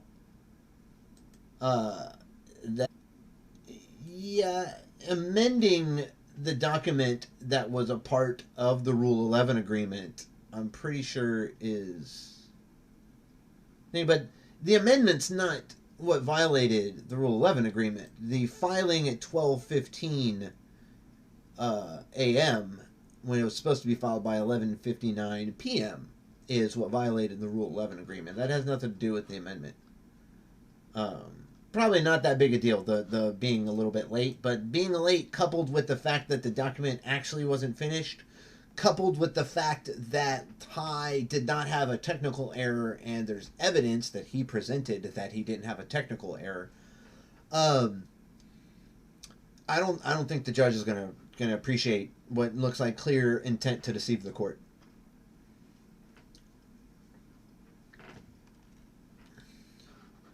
This, yes, he may have requested it in alternate, but there's no evidence to support that, and so until we see a document that says so, yeah. Oh, cool. This is them basically reading the blackface stream to us from last night.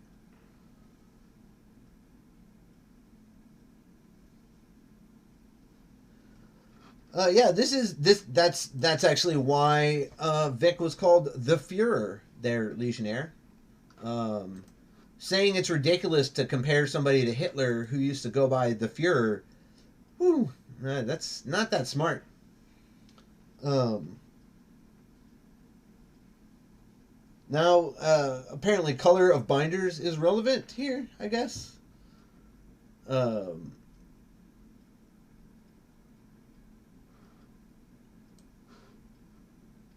What? Did I miss something? Let me see. Oh, let me open that with Firefox. Oh, Firefox doesn't open PDFs, I guess. That's weird. What is this? Via hand delivery. Oh, let me see. Let me see if I can. Bear with me, I'm not super great at OBS yet. So let me see if I can flip this. Here. Okay. So this is the document they've got there.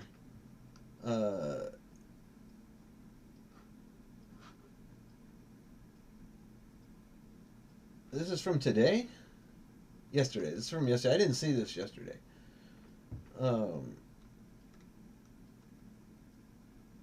Alright, I may have we provide you 4 binders along with a thumb drive. Oh, okay, they're turning over the files.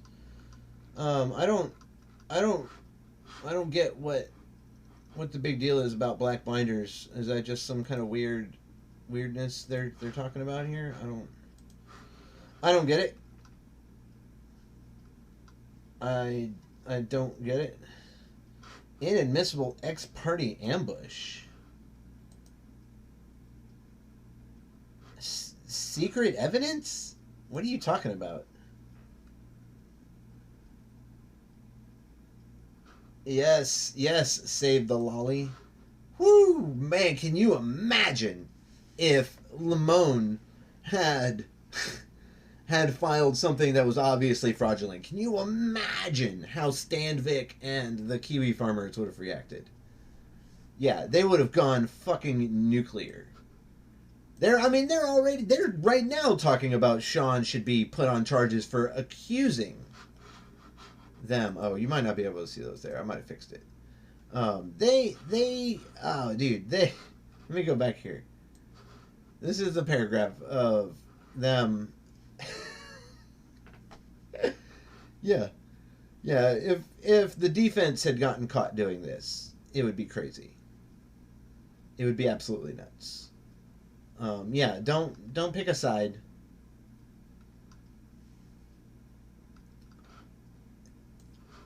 I'd need to talk to a lawyer, but I imagine that before a hearing, making sure the judge has copies of all the evidence seems pretty reasonable to me. I don't. I assume since it wasn't a motion to add or anything, they were just sending the evidence that's already been admitted, and they're just making it easily accessible for the judge. If I understand what's going on here correctly. Yeah, that probably. Since they're the ones being like accused of stuff, I would guess that those are the people they talk to. Uh,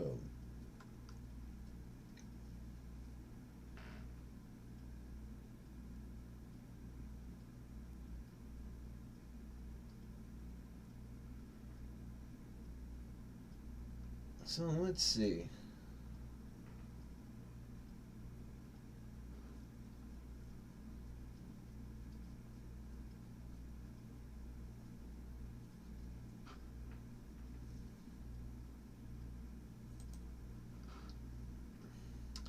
Bum, bum, bum. No, they didn't. I mean, they sort of implied that, but they couldn't have known that, so it's not a factual statement. Not defamatory. Uh, it's kind of a hug box, guys. There's a bunch of y'all that are inventing up crazy stories to explain how Ty isn't breaking the rules.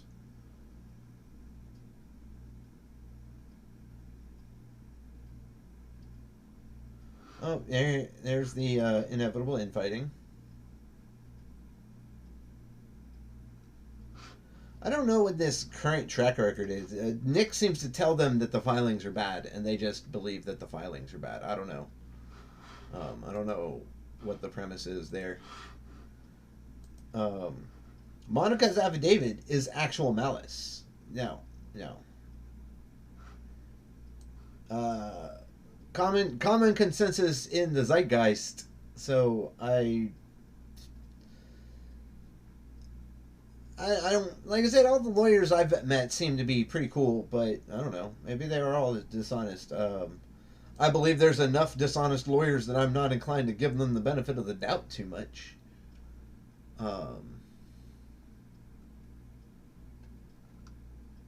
Yeah, 4 binders really is not that much stuff, and you just filed a 1,200-page filing, so I don't know.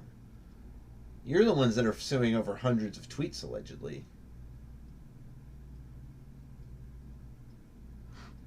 Strongly disliking Vic has nothing to do with the case that Vic is making here.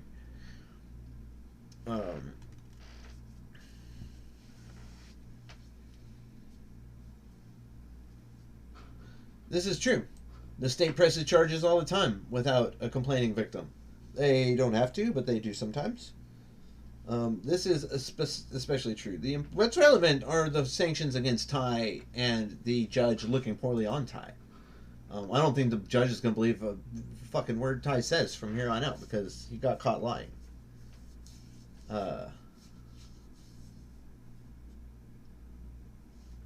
Now, if Vic wins, they're still going to get rolls. I might have missed this one. This guy was completely correct here. Vic loses, he's never going to work again. If Vic wins, he's never going to work again.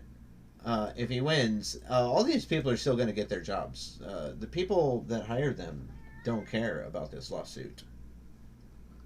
The plaintiff absolutely does need to prove actual malice. This is absolutely fucking true. I don't think that they are going to be phased out and their calls won't be returned. I don't see why it would be. They haven't cost anybody anything that matters.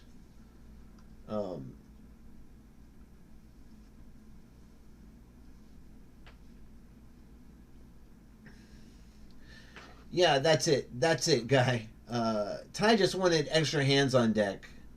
So that's why he brought in outside counsel into a $5 million lawsuit one day before the hearing. Yeah, that's it. He just needs a little extra help.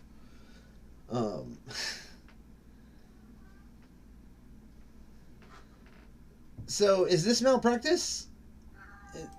I'm gonna have to, maybe I'll screenshot this because I'm curious about whether this would be malpractice, uh, like an admission of malpractice.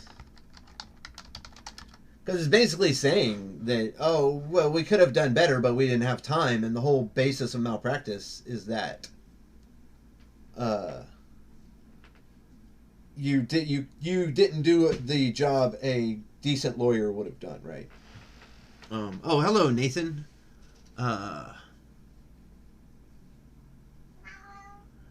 Yeah, Nathan. I don't. Casebook, are you talking? Is that going back to the law school stuff? I don't know, man. Like, I could. I mean, if you've read a lot of legal references, maybe, but I wouldn't think it would get into the books for the TCPA part exactly. I would think it would be the gross incompetence and overt criminality of the defense lawyer, like the submitting false notarizations to the court in a $5 million defamation case is the thing that.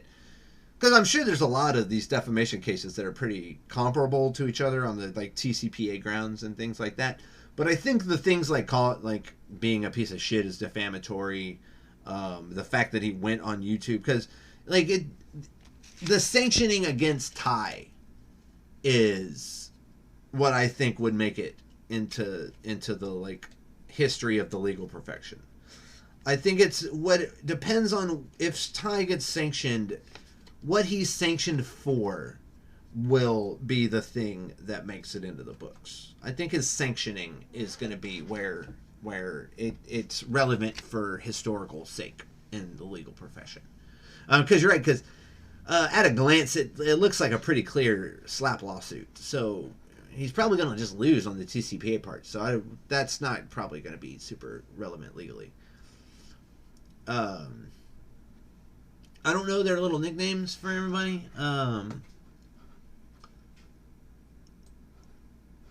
No, it's going to be interesting, but it's not going to be. They're not bringing employment law. Defamation. The defamation case that has nothing to do with employment law. I mean, I guess are they gonna argue about the Jamie and Monica being agents of Funimation because. I mean, I'm pretty sure nothing in those contracts says that when they speak on Twitter, it's, they're speaking for Funimation. Yeah,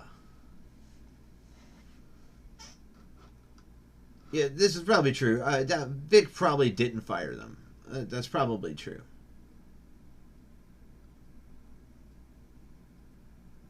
Yeah, and it doesn't mean they're not gonna be fired.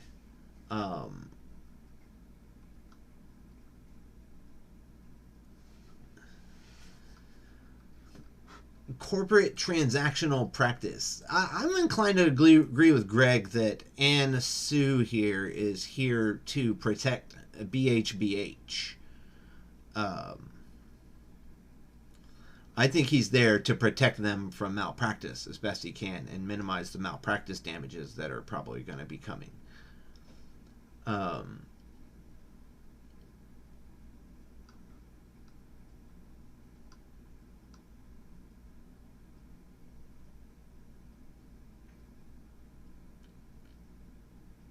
See here again, they call Sean the Fuhrer, even though that's Vic's nickname. It's funny, they really don't want Vic to be labeled as the Fuhrer, even though he called himself that for a long time.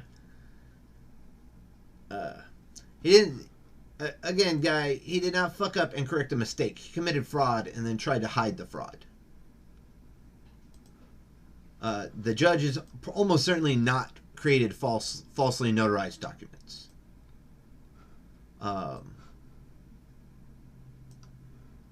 Yeah, a lawyer, a partner at a law firm saying he fucked up because they haven't read the rules in a while.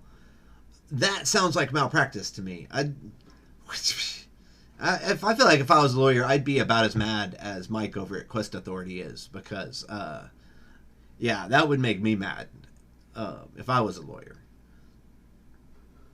This is pretty reasonable. But no, you need to say fuck up. But I took it back, and it's an easy fix. That's not how that works, man. I should have pulled over the book off the shelf and read it. There's no book on the fact that you don't notarize documents saying the person was there in front of you before you do it. Can I please have this one do-over? No, 20-year veteran partners at law firms probably don't get do-overs that often. Lemon Hitler now. He looks a bit unhinged for forcing paperwork issues into a hearing. Man. Oh, this is rough. Breach of contract, tortious interference. Yeah, the defamation is the core of the TI, though, so they got to prove that first.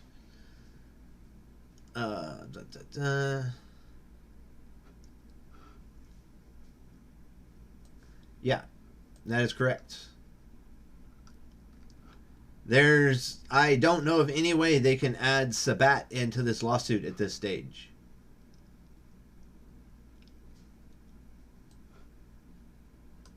This is true, but it wasn't a mistake. It was a fraud.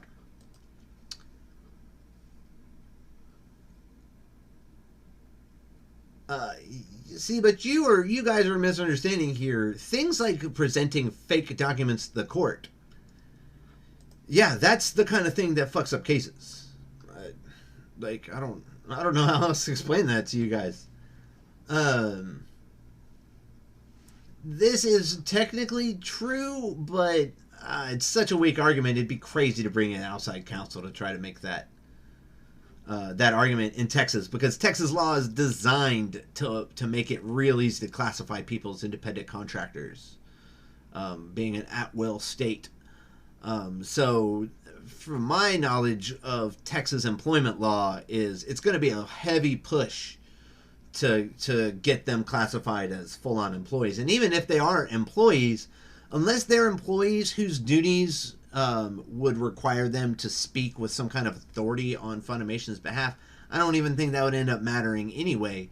Because, if a cashier from McDonald's goes out and says, oh, this other cashier at McDonald's, punched me in the face or did whatever, that's not McDonald's saying that happened, and they're definitely employees. They're not independent contractors. They're employees. So it'd be crazy to bring in a whole second law firm just to deal with that.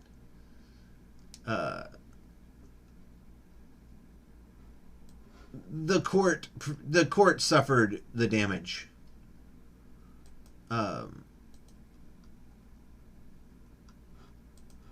Yeah, this is pretty brutal. This whole post is brutal and right on the nose. It says, the undersigned,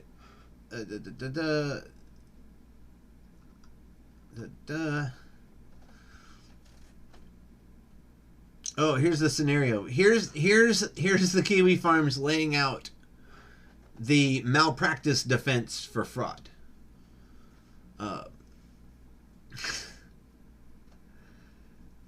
Several paralegals and juniors feverishly working. One of them raises, would this be better notarized? What do you think? And drops the text into the notary form pile in case. Someone else says, we don't need that, but fails to remove the prepped documents. Deadline approaches and someone else notices, hey, Ty, there's stuff in here that needs a notary stamp. Is that okay if you stamp it? Ty, under deadline pressure, in thinking that there's okay, sure, I guess. See, no, that's not how notaries work. If he does that regularly, his whole firm could get investigated for any document they've notarized. You're basically saying that he regularly turns in fraudulent documents because you don't have a pile of documents that you just notarize. You just stamp them. You just go through the pile and stamp them all. That's not how a notary works.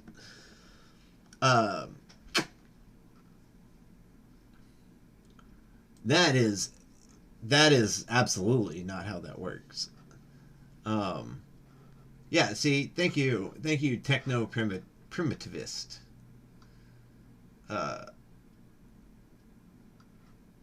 The Secretary of Cause rejected applications.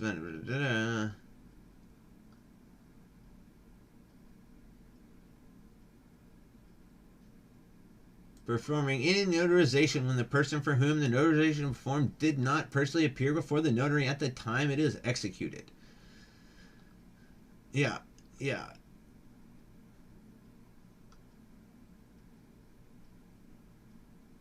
We don't know that, but even Ty has not actually stated that they were present.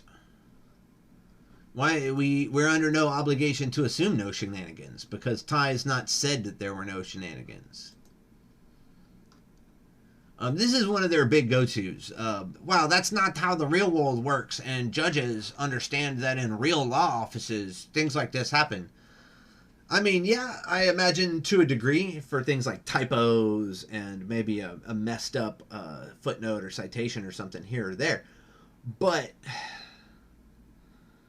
I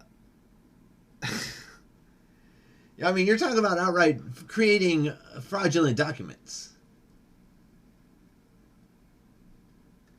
Yes, Solid Cloud. It's almost certainly going to be appealed unless the plaintiffs just yield and withdraw and do everything they can to get out of it because they completely torched the entire case and they want to minimize sanctions.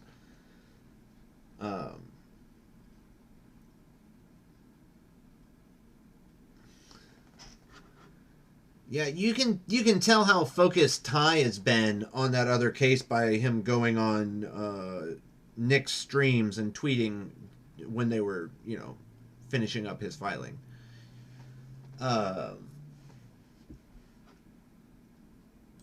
Again, you're basically accusing him of malpractice to avoid a different malpractice claim.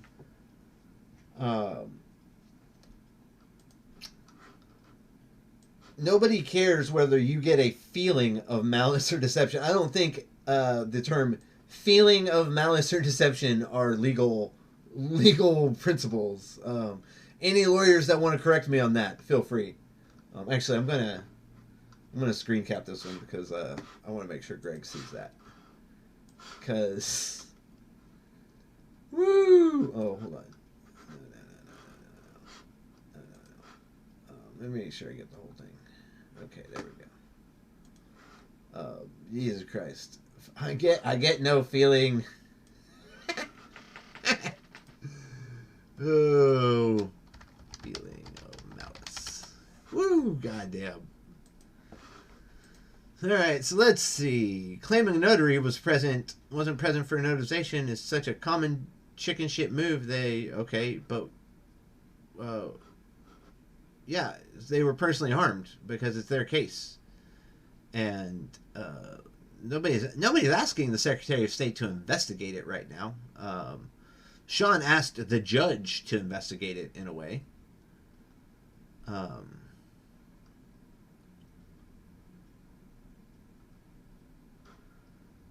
If Ty loses his notary public for lying to the court, he may have trouble winning legal cases.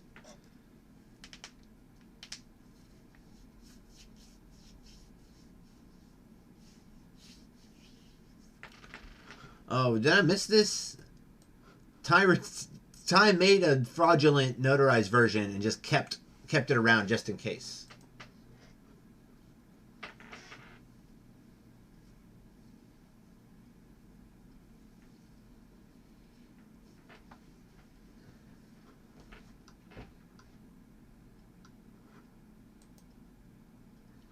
Goddamn, 3 more pages of this. I'm probably gonna have to take a break here in a little bit.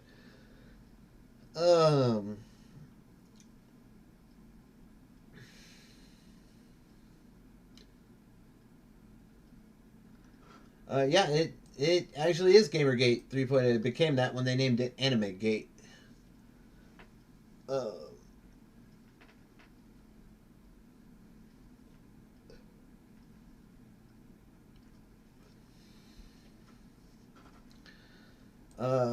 Yeah, okay, it's not a crime. We're gonna pretend that it's not a crime.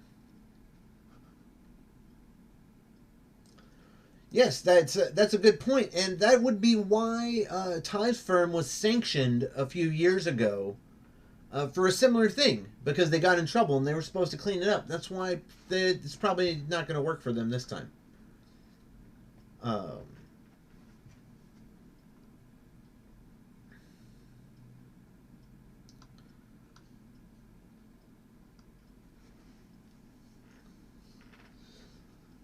Stupid enough to go after Nick. If this goes forward past the TCPA stage, actually I think Nick's probably got to face that deposition either way. Because once Discovery kicks back in after TCPA is over, if they don't get dismissed, they're gonna have to fight over the attempt to subpoena Nick. And if they go to sanctions, then they're definitely going to try to subpoena him because GoFundMe is going to be part of the sanctions discussion. They fell for the bait. Oh, they ate the bait. Oh, they ate that bait. Good. Swallowed it deep.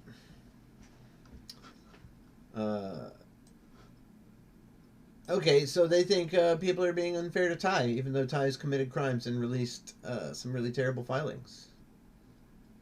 Why does why does it have a bed and breakfast? I mean, that looks like a placeholder website to me with the Laura Ipsum Dolor text there.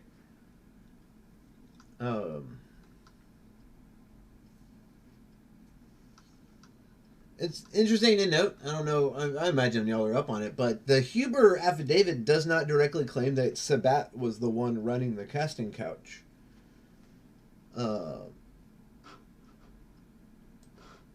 Incompetence is not a defense for Ty here. You guys don't really seem to understand.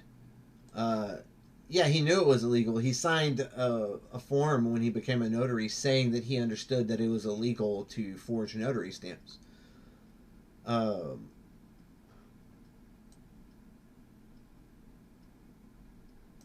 Then, Solid Cloud, why did he not just turn over the book when it was requested and make the defenses look like douchebags?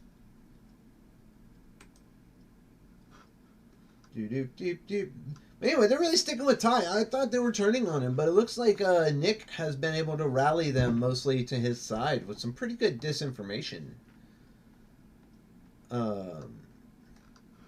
This guy clearly is new to the farms. Let's see how long he's been here.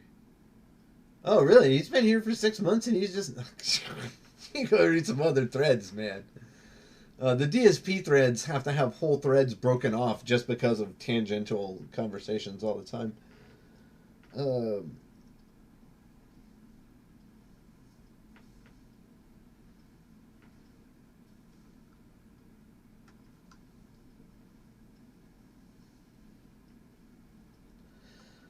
Regular conversation stuff. Oh, Sean's gonna need therapy after this case, apparently. Yeah, I don't think so. A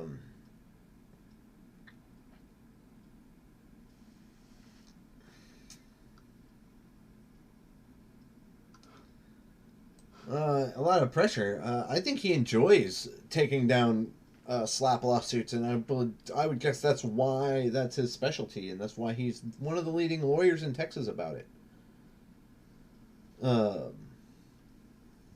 And I feel like one of the more prominent people that argue slap cases, which are inherently pretty public cases for the most part.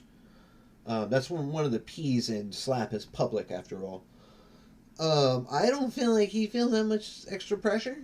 And he's got four other defense attorneys backing him up, which probably doesn't happen. Like, he has other defense teams supporting his position.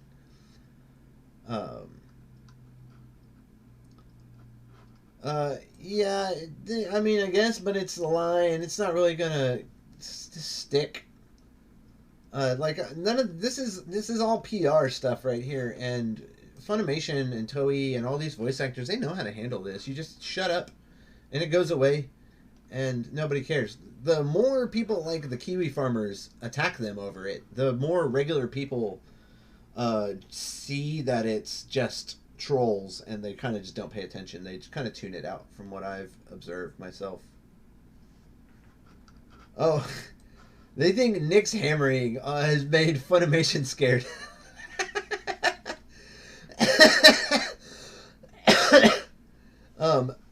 Yeah, Nick threatening Sony with artillery scandals. That's Sony is going to come after him if he pushes them hard enough, and Nick's not going to like that.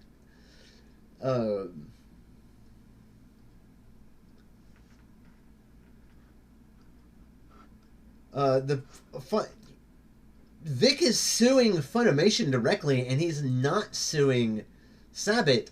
So how is Sabbat using them as a shield? Like, Vic isn't suing them over what Sabbat's supposed to do. He's suing them over their tweets that Sabbat had nothing to do.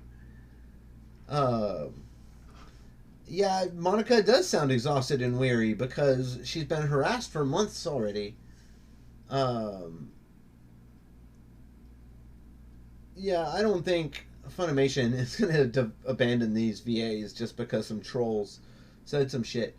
Hell, Sony didn't even fire all the people whose emails got leaked, and some of those emails were real questionable.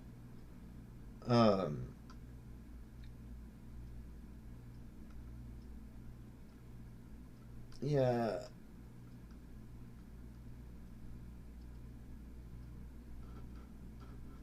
What defendant? Is Sabbat a defendant? Sabbat never said anything publicly, so why would he publicly disclaim words? You're the one that said that he said something in public, so good job there.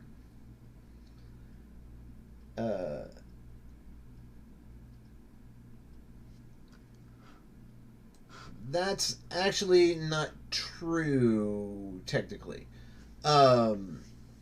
The board is beholden to shareholders. But the shareholders are perfectly, like, Sony is perfectly capable of telling Funimation to fight this lawsuit as much as they want. And, you know, Funimation didn't start the trouble. Sony, in a way, started the trouble, but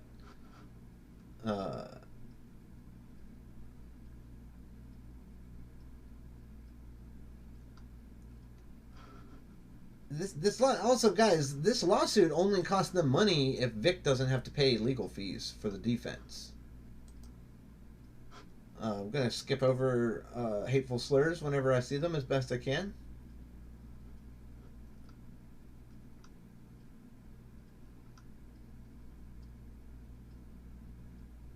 Let's see. Yeah, this is all possible stuff. There's no evidence of that. Nobody's claiming that, so I don't see why you would consider it.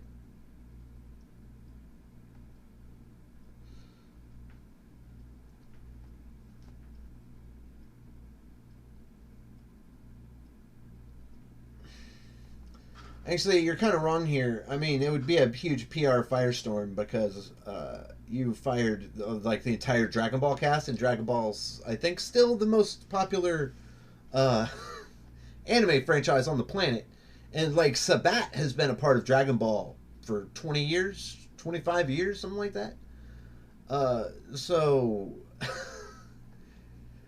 firing the voice actors from Dragon Ball is way more have a PR hit than whatever this is.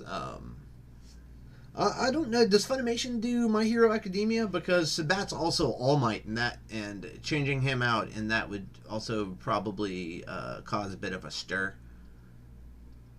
I'm not gonna post this. I don't know. I don't believe this is a confirmed DM or tweet, so I'm not gonna display it in a way that's readable.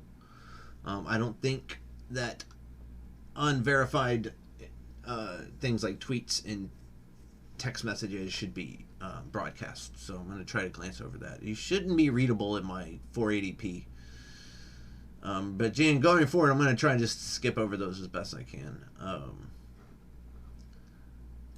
Yeah, they're not obligated to actually do an investigation. Yeah, he's not going to win, so it's kind of irrelevant.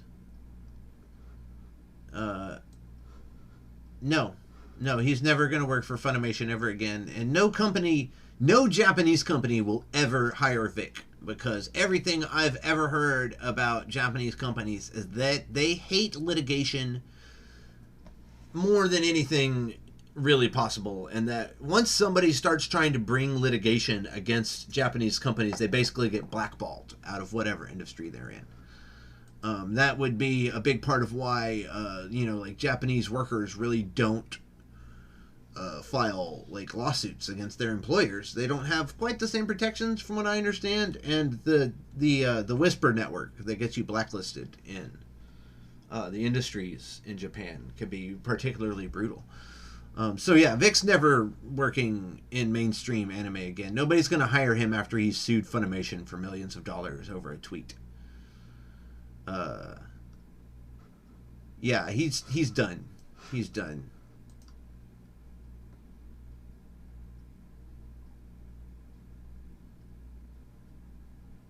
Let's see. It's not about how Sony can take Vic's side. It's Sony can save itself a lot of money and earn a lot of PR points.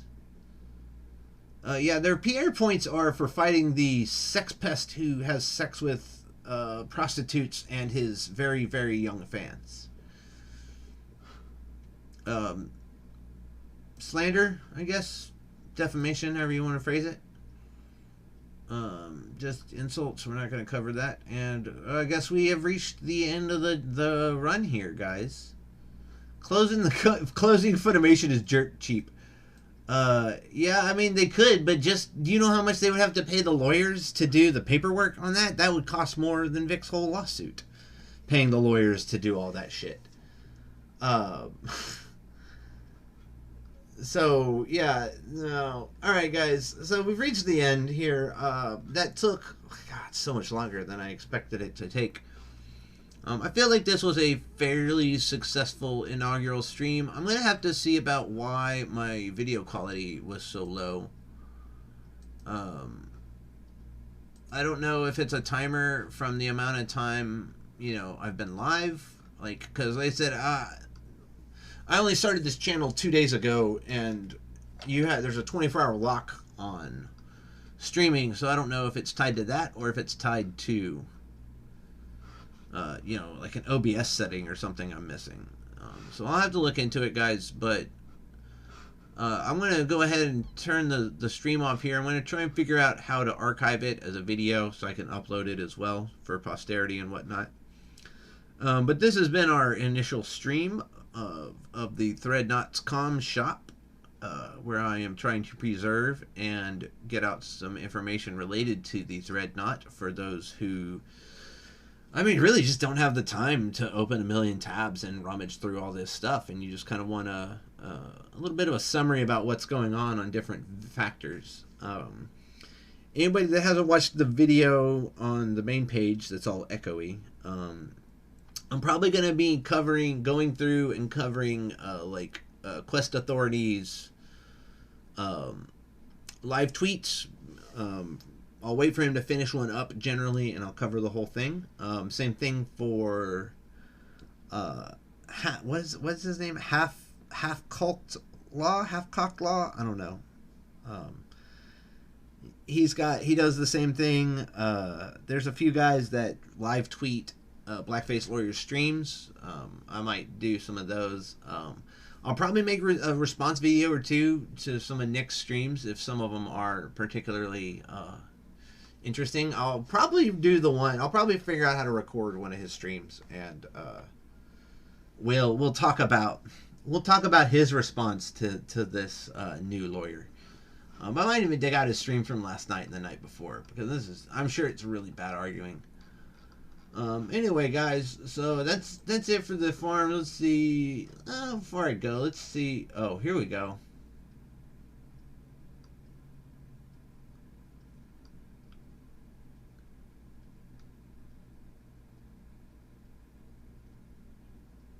Oh, look here, Nick's just going. He's not caring about the case anymore. Nick's just going for smear the voice actors, ruin their reputations. I don't know where he's getting this. I'm not going to show that DM because I have no way of verifying that it's a true DM. But I hope it's a false DM because Nick's going to get the shit suit out of him. Anyway, so yeah, I'm going to call it.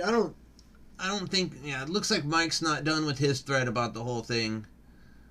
I'm going to try and get in... These are the guys I was talking about. You should follow all these guys. Mark Whipple, Hulfcocked. That's... half-cocked law. Mike Dunford. If you're here, you almost certainly know about Greg and the Threadnought, obviously. Ooh. Nick is just being real relevant today. Yeah, I gotta agree here.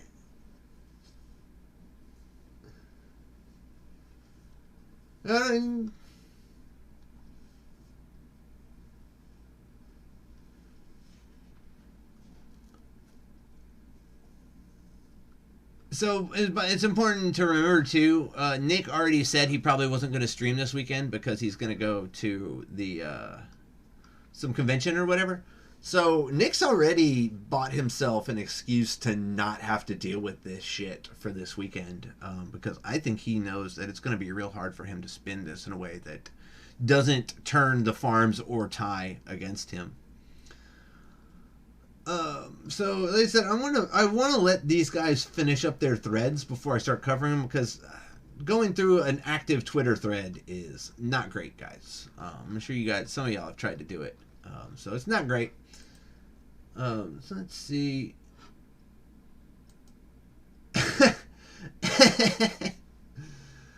Pope Hat's always worth a follow and a read. Anyway, guys, I'm gonna call it. Thanks for talking the handful of people that showed up.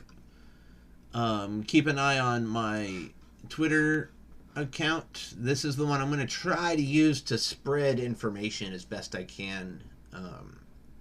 And like I said, I'm going to try and record stuff. I want to help make it easier for people to document this in video form when... I think there's going to be a lot of YouTube documentaries about this at the end of the day. So I'm going to try and get some of this information out there so it's more easily... dug up by future people. Anyway, thanks guys. I guess subscribe, whatever. I don't know how often I'm going to do stuff, but follow me on Twitter, follow Greg on Twitter, and just keep an eye out for anything new going on here. And I don't actually know how to turn... Does YouTube turn it off when I turn it